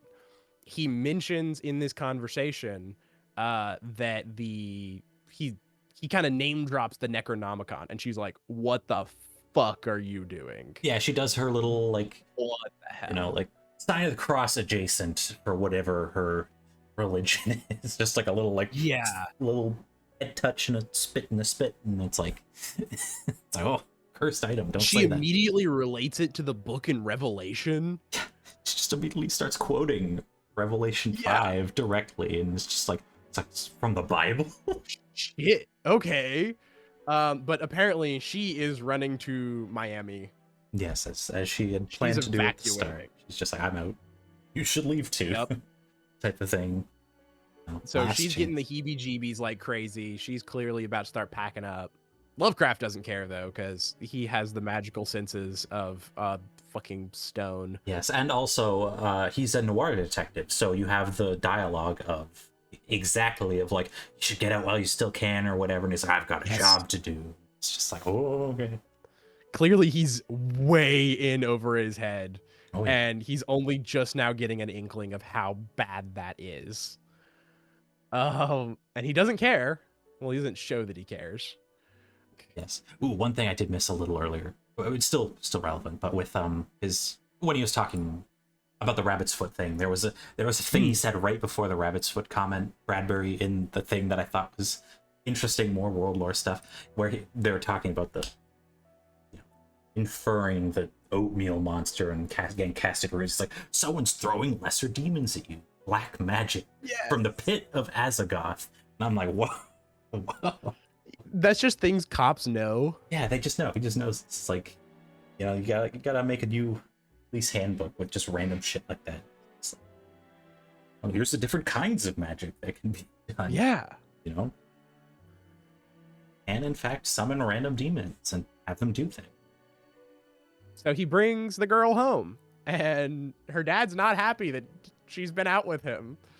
Lovecraft really doesn't care, kind of gives an update, and heads home. That's about it. Yeah, and then Hackshock chills out once he gives him, like, info, and he's like, okay, you're just still doing your job, you're not, like, screwing around or whatever. Yeah, still doesn't trust him, but he's like, oh, whatever. Yes. On the way home back to his apartment, Lovecraft's being tailed, Yes. but it's not by a gargoyle this time. It's by a Playboy detective. Yes. Yeah. Again, the moron who's clearly bad at some things. Yeah, Lovecraft immediately gives him shit. He's like, bro, your tailing technique sucks. I saw you from miles back. Grimaldi's just like, well, he didn't say you didn't have to know. So he's like, I'm not that bad at my job. And Lovecraft just like, fucking retard. Oh my god. Again, we see his, just before this, we see his radio freaking out over the lightning storm or whatever's going on. Yes. The confluence. So obviously technology's having some issues here. But he tells Grimaldi to like keep an eye on the girl. Because he knows Grimaldi's going to keep an eye on girls no matter what. Exactly. So it may as well, He gives him an offer that he can't refuse. Coming home though, we encounter another girl, unfortunately. Again, here we're back at his office, Yes. So we are clearly coming to the close of Act 2. He comes into his office with his gun drawn because he knows somebody's in there. Yeah. But apparently he knows who it is already. He just wanted to whip it out. As you do. Just have to flex it. Yeah. You carry, When Julianne Moore's in the room, you whip it out. So true. Connie is sitting at his desk, and she kind of starts checking on him, and she's like, now that you're back around, I'm hearing that you don't use magic. What the fuck? And she's very intent on like, hey, like, why are you like this? She kind of has some kind of like a chip on her shoulder about this. Yeah. Like, she's mad at him for some reason. Like, that's just like a freaking woman moment, honestly. Yeah. But I mean, everybody's been giving him shit for this, so it's not even just her. Oh, you're stuck in the past or whatever. Yeah. But he finally drops the reason why. Oh yeah, I know. Pretty decent monologue. Holy shit! I had to take that out of the script there and write it down because it was so good. Then what makes you so special?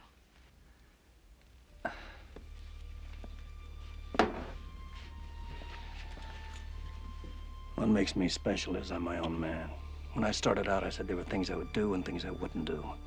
A lot of guys start like that, and a lot of them sell out along the way, but the more who fall, the easier it gets. See, look, everybody compromises, everybody cheats, everybody uses magic. So they empty the ideals out of their pockets and get down to the job of sticking it to the neighbor before they stick it to them. Because that's the way it's done, to all of which I say nuts. My collar may be a little frayed, maybe I need a shoe shine. But nobody's got a mortgage on my soul. I own it, free and clear. Good Lord. Nobody has a mortgage on my soul. It's the hardest line. of all time, you know. He just goes full on like Ubermensch Nietzsche shit. I will do this under my own power if it's the death of me.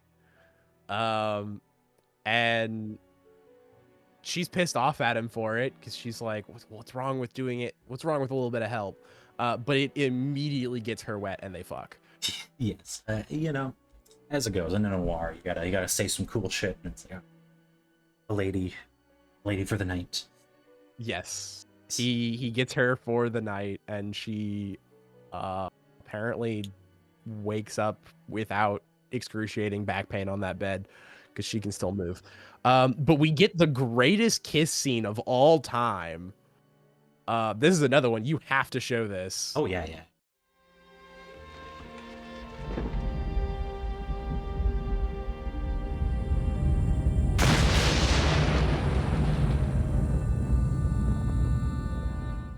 This is a stellar shot through the window.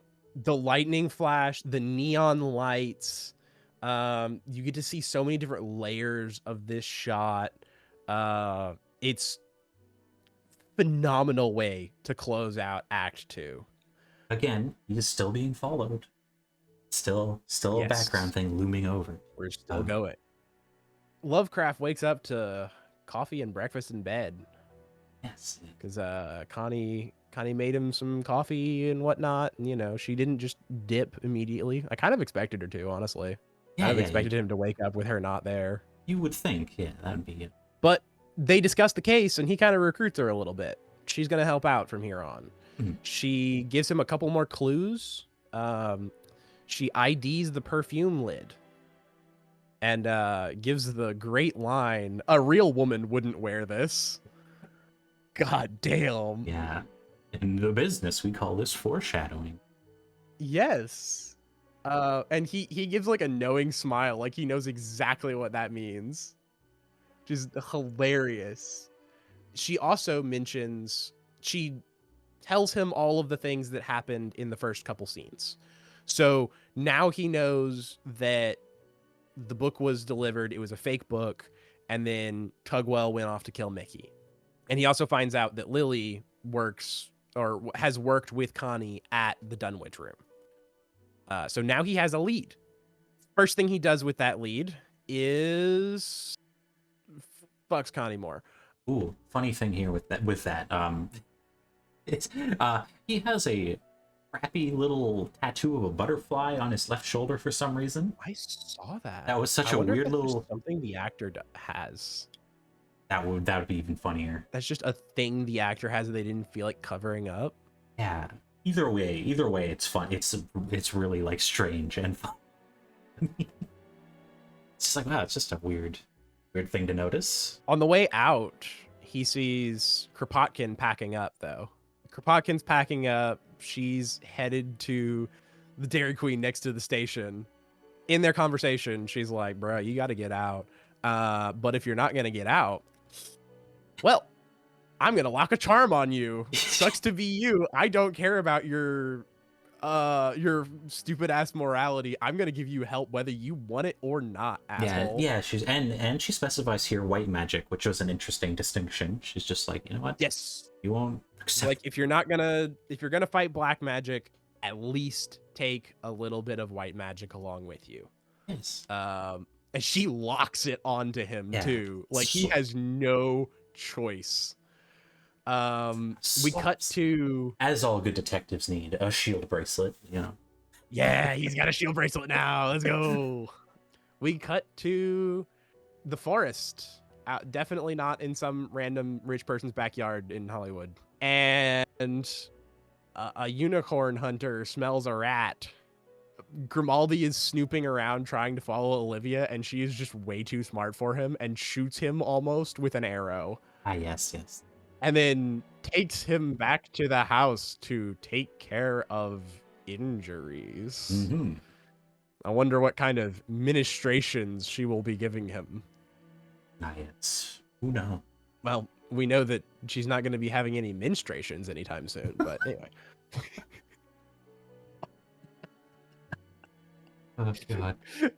Oh. Yes. we get our first look of Vista Bonita now. We've seen the name, we just had no idea what the hell it was. And as we can see, it's a very shitty development in the desert.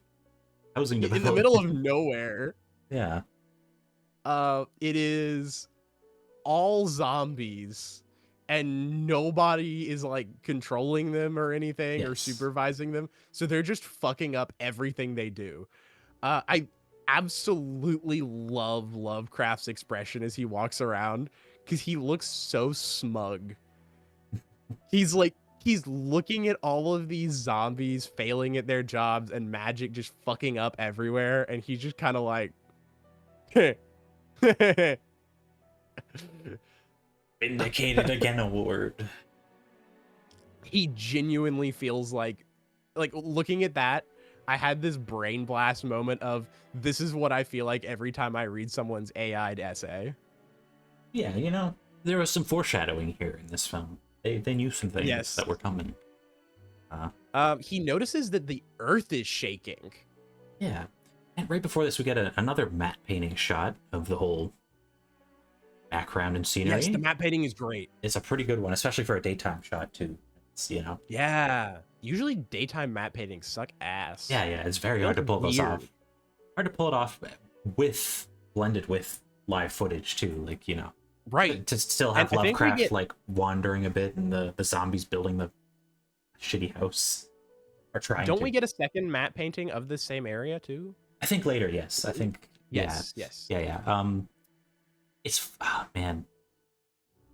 There's all the little background details of the zombies. As you're saying, as they're fucking up, it's like one of them collapses into wet cement. Three of them have a wall collapsed on them. There's just dead ones everywhere with like tools like jammed into them, and you know, one's clearly not doing anything. They're just pretending. Oh, the one that falls off the ladder that's just pretending to hammer, and then it just collapses.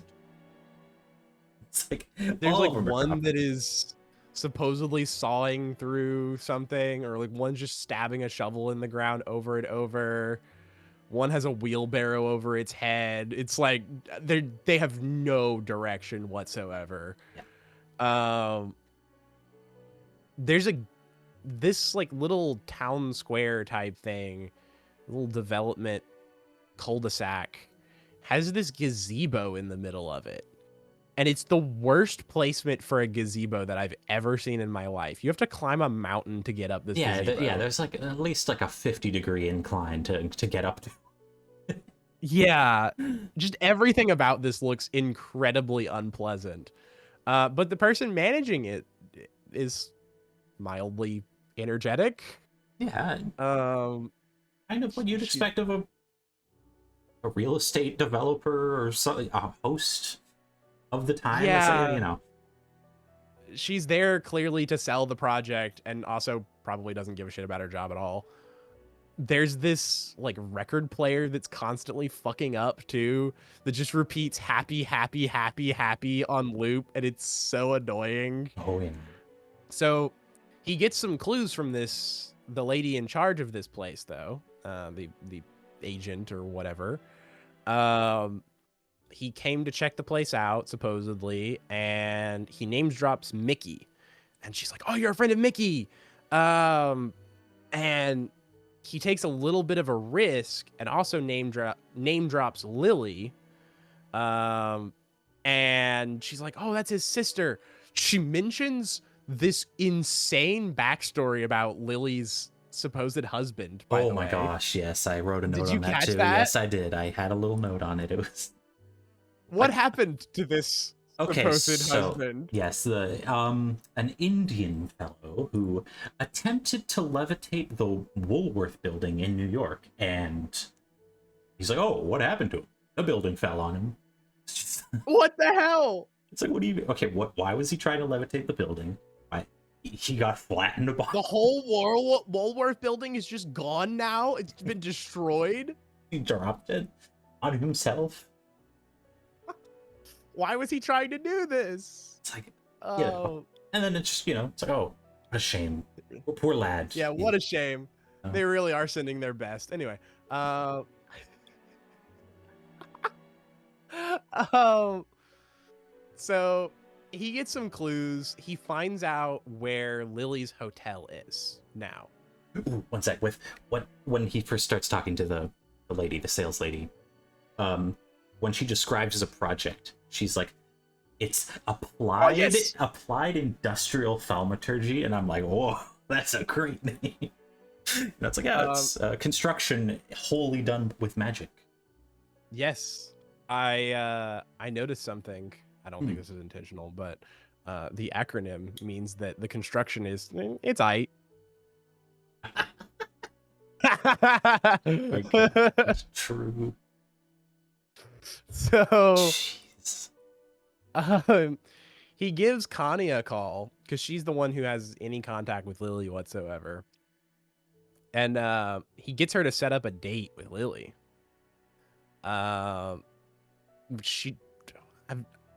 Old movies always have people answer the telephone while they're in the bath. Oh, yeah. That's just insane to me. It's a big thing. Yeah.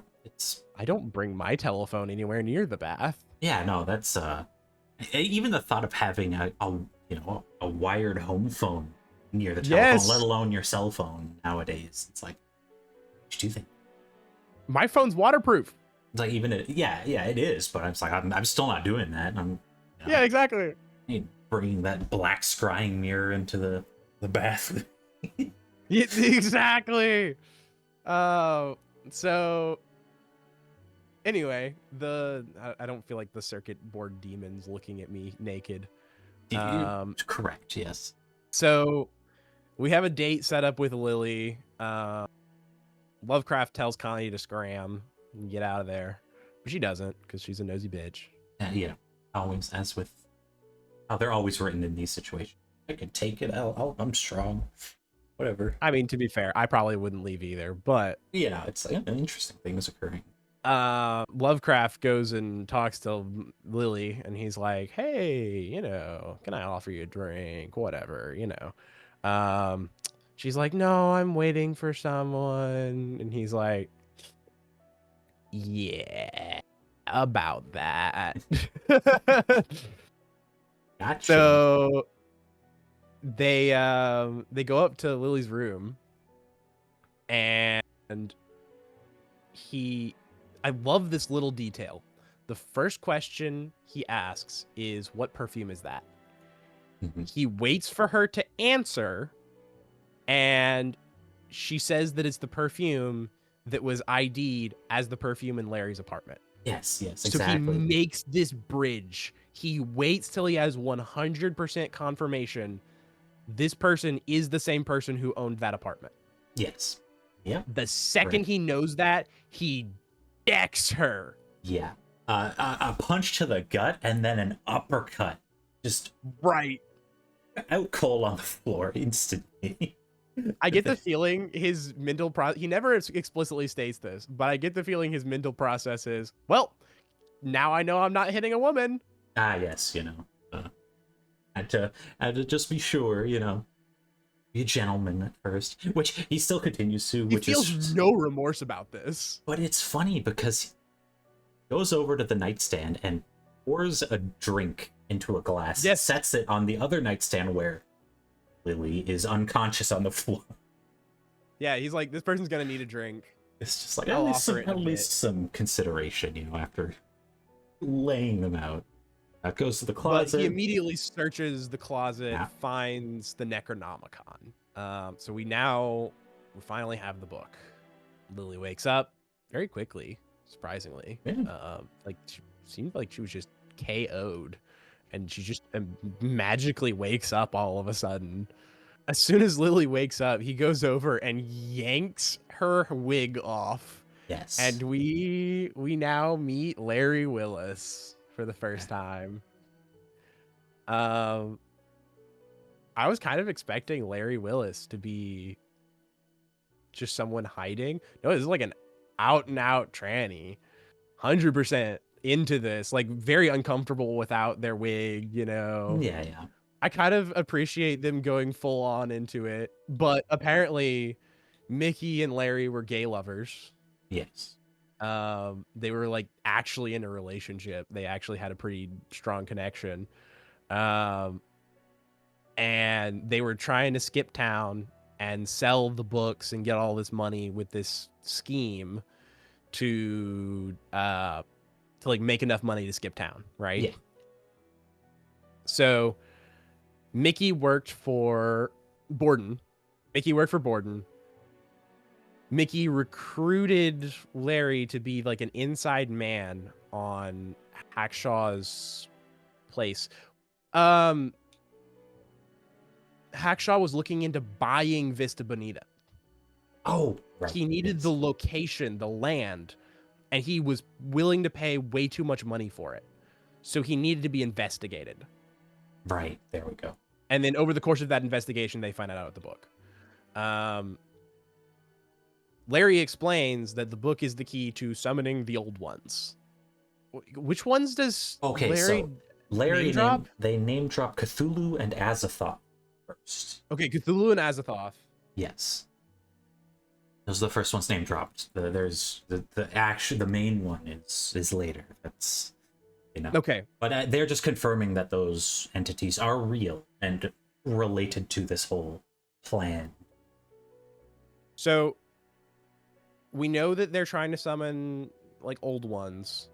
And also Larry it mentions that the key to doing so is a virgin.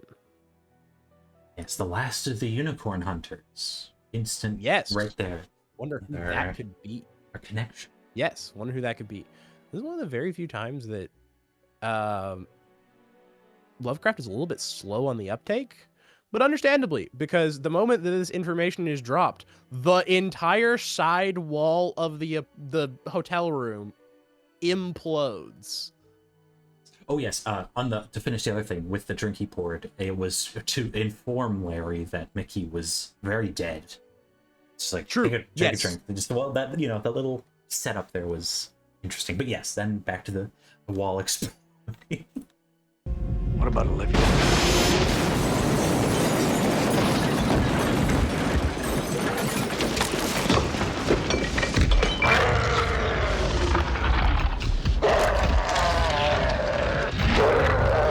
The wall blows the fuck in, and we finally get the payoff to the flighted follower for the entire movie.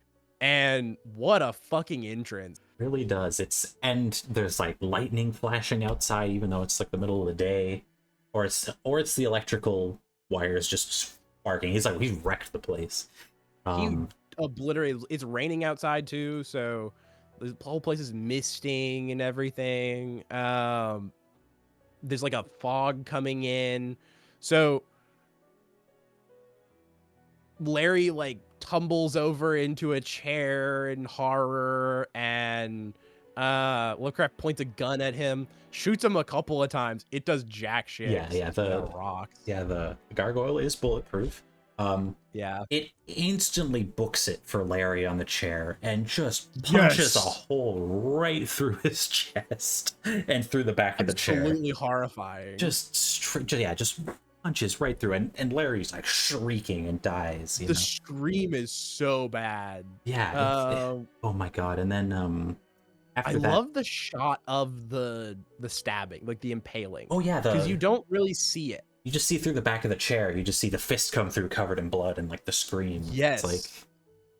And it works so well. Yeah, you just see like the legs shaking and the fist go through the chair. Such an easy, low budget way of doing an impaling. Yes, exactly. That is so effective. Yeah, and to still be so visceral, it's impressive. And yeah, and then the gargoyle looks over and it sees the Necronomicon on the bed again, going into the security cam POV footage, which is nice that they kept that. Right. Like the blue like video, and it's like, oh, interesting. Lovecraft keeps shoots it, just keeps shooting it. Yes. Lovecraft keeps on shooting it and then realizes that will not work, and Connie bursts in, distracts him, and apparently Lovecraft's thought is like, well, he's made out of rocks, so I'm gonna kick him in his rocks.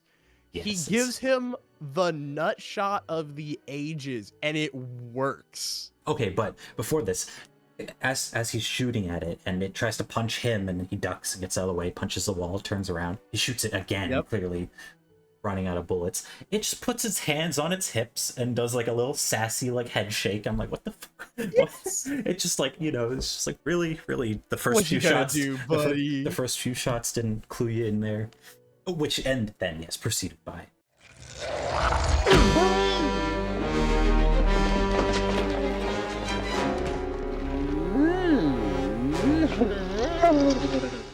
I love how his eyes are like crossed after. Like, this hurt. Very I don't know, maybe not Looney Tunes, but very slapstick moment there, like incredibly Yeah, very slapstick. slapstick. You know, it's just like I love see how where this it's- movie waffles between legitimate horror and just hilarious slapstick all in the same moment. which I told this before when we, you know, talked about this, but that is the only clip I'd ever seen of the movie before, and what made me want to watch it initially was just him just kicking the gargoyle in the balls, and I was like, what is this movie? This looks amazing. And like instantly clocked, and it's like, oh, I have to find this, I have to watch this, it's gonna be the best thing ever. It was great find. So the pair of Lovecraft and Connie run out of the room. The thing doesn't even follow them. No, Like, there's no shot of it chasing it. That kick did it in. yeah, it was got put down for a little while. I understand. It probably like collapsed on the bed and just like, ugh. They go back to her house. She have like a whole ass house now. Yeah. Apparently whoring pays well. Anyway, You know, as it does. turns out while he was interviewing Larry, she made a phone call. Mm-hmm. And Yeah. who you gonna call? Of course, she double crosses him and goes crawling back to Borden, calls Borden, bring along Tugwell and Big Balls, you know. Big balls. Apparently the nut shot won't work on big balls, but No, clearly not. Nothing works alas. nothing works on the homie. So they confront each other. Really, what you gonna do? Lovecraft is very significantly outnumbered in this circumstance. Yes, yeah. He's kind of forced to hand over the book, and he kind of rubs it in Lovecraft's face. Yeah, like, she was always working for me, you know, classic villain, asshole. Yeah. Borden, be never one to waste a resource, decides, hey, you know, now that I've got the Necronomicon, you know, I've got my old partner here, like, I've got the zombie, I don't really need this little shit Tugwell. And had the reason, because Tugwell killed Mickey too quickly. You know, they were supposed to Yes. apprehend him, and he's just like, oh yeah, you screwed this whole thing up. You know. He screwed the pooch. Yeah, so gotta clean up. It's Big Balls to drown him in a tub, the bubble bath. Yeah, drowned in a bubble bath in the most anticlimactic way for a consistent villain. He just Big Balls just pauses to let him ask for mercy, and then he just unceremoniously dumps him. Boss, Yeah. can we discuss this? No.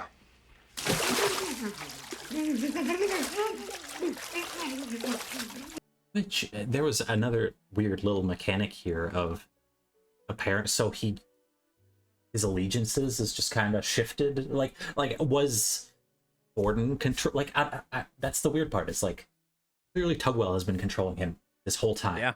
But instantly, just when Borden snaps his fingers, or I don't even think he snapped his fingers. He just looked at him and was just like, "Hey, get him," Yeah, or he whatever. And he just did it. He just went and killed him. And it's like He just has him do it. And shared no snap of custody. fingers, no. Shared custody. I don't know how that works. Assumedly, Borden bought him. I doubt Yeah. Tugwell did. Yeah, which maybe that's why Tugwell needs to snap, is because Otherwise, it would just be straight up just intent. Maybe. But long story short, Big Balls decides to, drown him for various reasons, and they all get in the car with Big Balls as the chauffeur. And Lovecraft is like on the floor, and they have the hero villain So dialogue. exposition. Nickel and dime, Lovecraft, nickel and dime, and I've got the nickel. Something like that. I don't know. Yeah. Then they just go on and kind of. What even is that phrase? I don't know that phrase. I have no clue. It may a little outdated for us, Yeah, I don't know what that means. It's like I think I've heard it before, but not in whatever context he's using it here. Yeah, it never made sense to me in context. So Connie's just kind of looking off in the distance the whole time, while Borden finger fucks her face. But the two guys just, exchange threats. I'm gonna fucking kill you. Yeah, Understandable. Oh yeah, it takes such a big like world-ending event to get us to air out our shit. Like that kind of right, comment. exactly. Like, oh really? Borden just goes over all of the same world domination shit. Lovecraft is, again, as I mentioned earlier, for the first time, he's mildly confused about the virgin thing, because he looks over at Connie, who is obviously not a virgin. Oh yeah, he still hadn't. Like, he assumes Connie will be the sacrifice. Yeah, that was just strange. Like, he hadn't pieced that part together. And then he pieces together the idea that it has to be Olivia. Connie's never hunted a unicorn hunt. Claire was quite specific when said last of the unicorn hunters. Have you seen any unicorn hunters recently? I don't know. It's kind of funny that the most obvious clue in the whole movie, the most obvious connection, is the one that he misses. Wait, what? Yeah. When he's known everything, every step of the way. He's been going through some shit. It's getting hairy here at the end. I could give him some leeway. It's like, man got clocked in the head too. Yeah. He's got some freaking concussions going on here. He hasn't slept in a while. I was gonna say he slept at the end of Act 2, but I actually doubt he did. I was gonna say, like, I don't know about that. Maybe a little bit before dawn, but. So anyway, they have a confrontation with Hackshaw. They're doing a kind of a exchange kind of deal, whatever. Hackshaw needs the book. Borden set up a deal. Borden supposedly gets the world. I don't even know what Hackshaw gets. Just unlimited power. He becomes a god. Whatever. Yeah, immortality, I think is what he says. Yeah. Send to the old ones type of thing. So Borden's about to give him the book. And he's like, all right, Connie, one last kiss for good luck. He kisses her, and Connie plugs him. You just hear gunshots. And he keels over, and Connie's got a little pistol in his chest. Yeah. So that Connie double-crossed Borden. She was using him all along. And she threatens Lovecraft. It's like join or die kind of bullshit. And he's like, I ain't a bitch. You think I'm gonna change my attitude now? She's about to shoot him, and one last continuity, what the fuck? Big Balls is now under control of Hackshaw. Yeah, just transfer to him, I guess that's how it works. I don't know. Yeah. Big Balls breaks her hand before she can shoot Lovecraft, and she's like crying and weeping and whatnot. I don't know why. He like wrecks it. He stomps on it and flat. He just obliterates it. Yeah. Hackshaw starts the ritual, and we get a pretty fun ritual. Oh yeah. Pretty great chant. We finally get to see the inside of the book. Yes, all the nice pages that are of the real version and not that blank one, which is funny that they made 2 whole ass props for this of the book.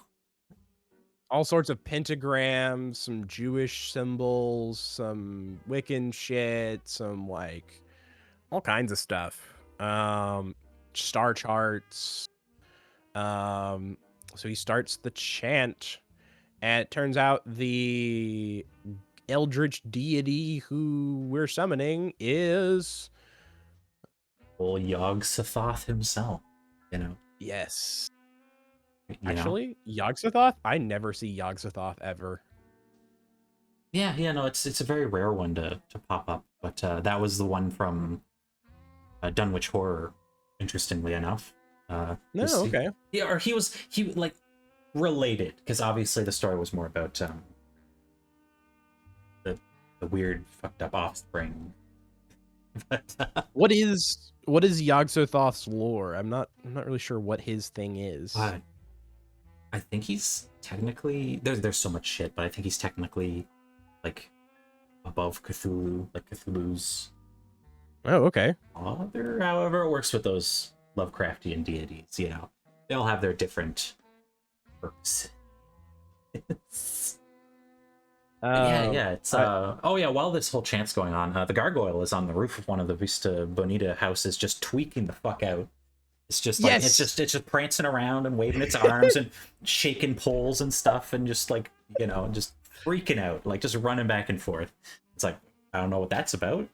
Okay, he's happy. He's just, you know, he's like, oh yeah, he's like cool. on meth or something. Yeah, he's just yeah. Also, he just in the appeared. middle of You know, this? like he's returned from his ball crushing experience. You know, right. just to watch. He's gonna chill and observe. For the first part of the chant, he's just kind of swaying back and forth, like supervising.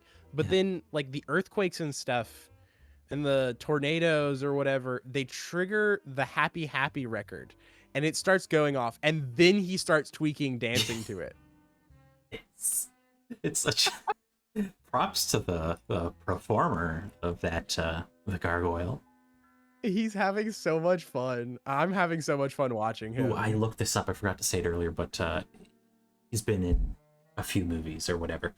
He was Bane in Batman and Robin. What? Yeah, apparently. I love this. Which just means he was also in a bodysuit for that, which is really fun. They just put him in a big muscle suit, you know. He's one of those, a Doug Bradley type. You know, put the guy in your weird prosthetics. You can have a little freak in your movie. So Yog-Sothoth appears at the end of this chant. Oh yeah, that gazebo. Oh, something I forgot to mention.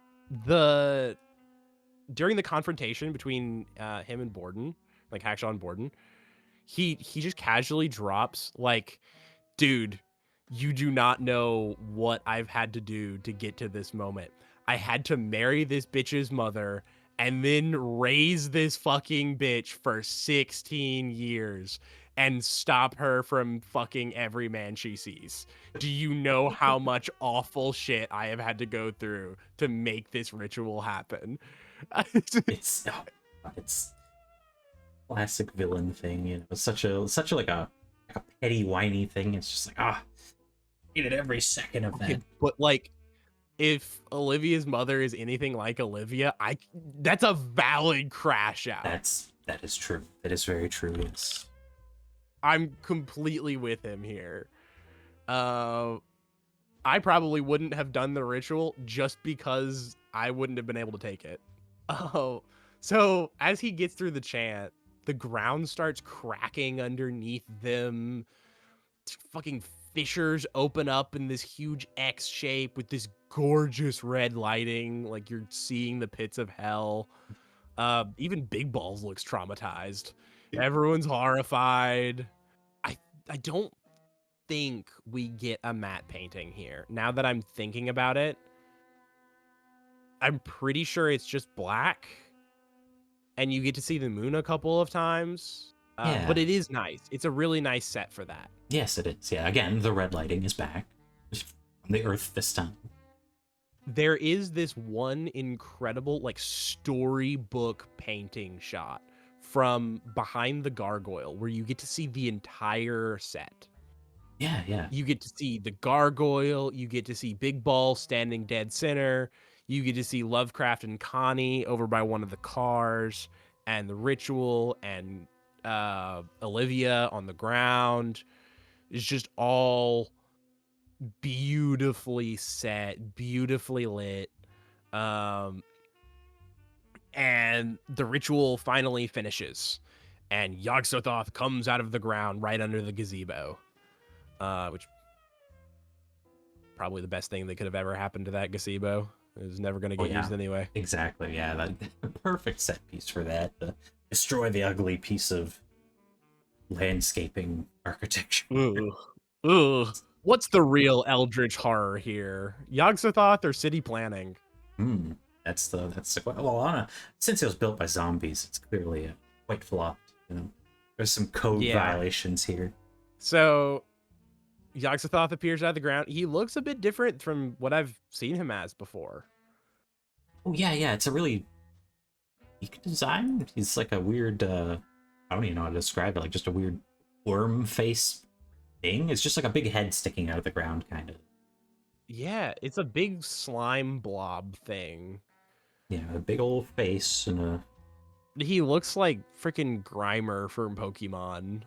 Right, yeah, it's just almost indistinguishable from the ground. Oh my god, it's so funny with this too, when it's summoned and Connie is trying to hide her face and look away from the horror. Yes. And Lovecraft just grabs her head and is like, oh, look what you did. This was you. He's like rubbing her face in the carpet. This is what you did, you know. Just so, that was such a funny character moment there. And I'm just like, fucking Giga Chad. It's not, no, he ain't no simp. He's just like, no, bitch, you did this. Yog-Sothoth has this extendable mouth like xenomorph that just reaches out and like starts sucking in stuff. He reaches out with a tentacle that goes across the ground to grab Connie. Or Olivia grabs Olivia there. Yeah, because she's being offered up to the creature, you know. And then for some reason, he just drops her. Yes. Like, apparently white women are not to his taste, which fucking fair enough. Yes.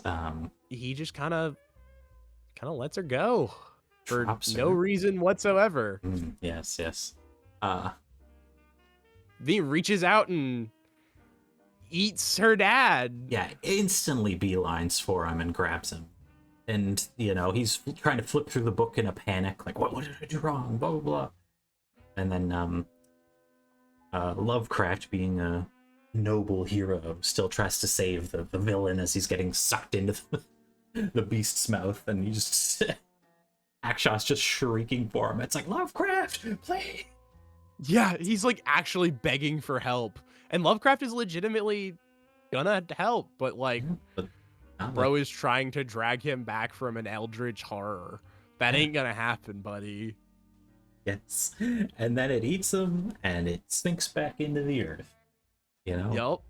And as he dies, we see Big Balls, our good old zombie friend, just completely go stiff as a board and collapse onto his face. Just like he just instantly connection severed and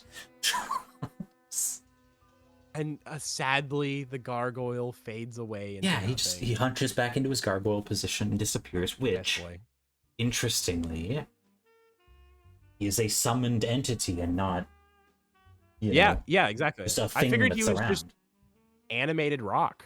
Yeah, I thought it would be like any other fiction of gargoyles. It's like, it's just, yeah, it might have, maybe he turned back into a statue or something is what I would have expected. But no, he just disappears, you know, the Yoda thing, and peace out.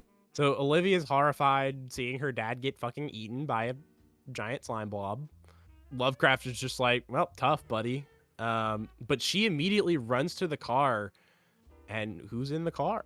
Yes, the reveal that Grimaldi was kept in the vehicle, in the trunk or whatever, tied up. And apparently, Grimaldi got to the cherries before Yog-Sothoth could. Yes, and Yog-Sothoth decided, well, if I can't have cherries, I'll have jerky instead. Amazing. Amazing. Oh my god. And It's this revelation. Grimaldi's all, like, oh, please don't tell my wife that I fucked a Yeah, teenager. And Olivia's like, you're what? You are married? meanwhile, Lovecraft here, he is laughing his ass off. He is like, holy shit, you saved the world. Most merry this motherfucker's been the whole movie. And he's just like, you can be crying in laughter here. He's just like clapping his hands. It's like, oh my god, you saved the world. They're gonna build a statue to you. Who gives a shit? You're gonna have your picture taken with the fucking president. Grimaldi's just horrified. He's like begging. He's like, please don't tell anyone, please.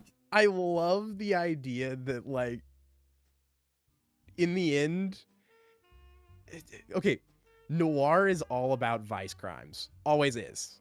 In the end, it was a motherfucking Epstein moment that saved the world. Yeah, it's so silly. It's, oh my god.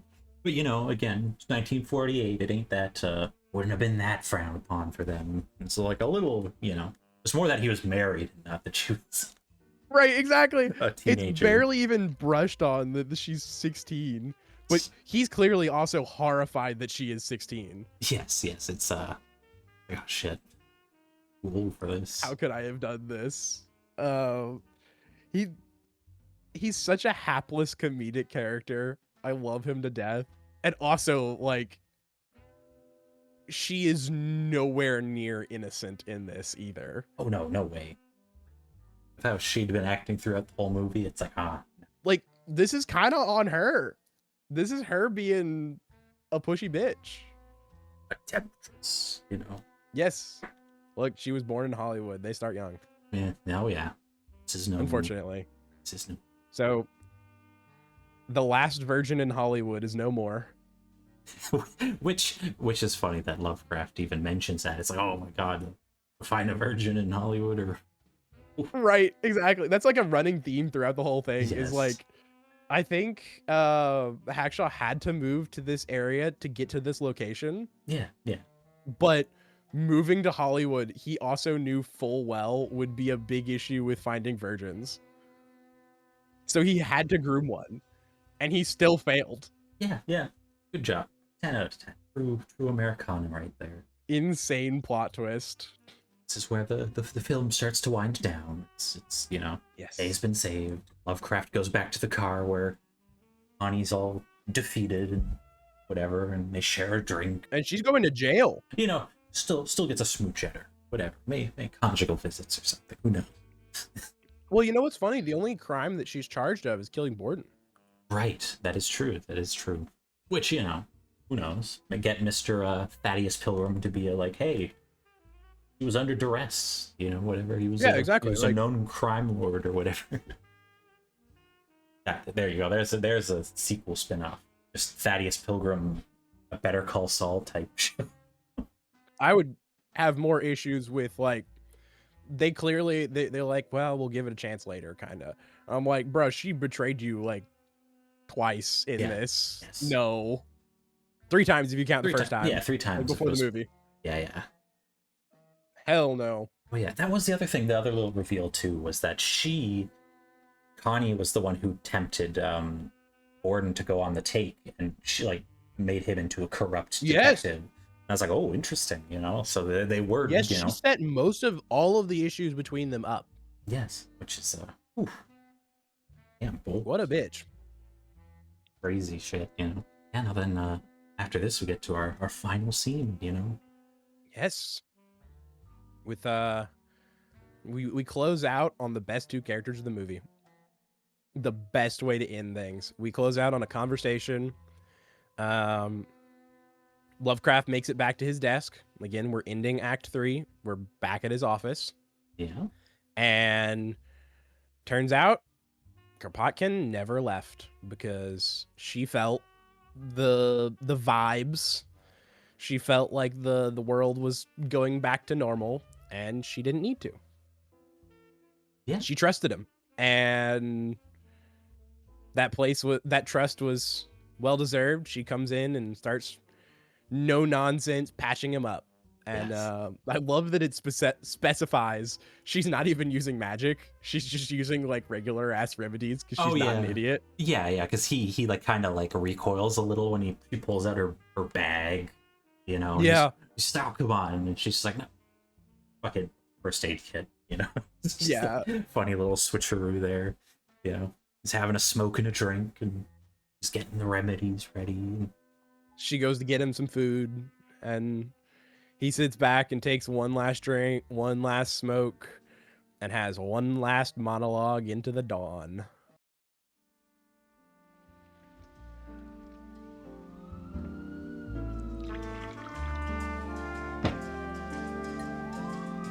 I was tired as hell, but I could afford to be tired now. Now that it was over.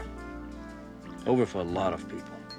For Lockstetter and Willis, Hackshaw and Borden. And all over for Connie.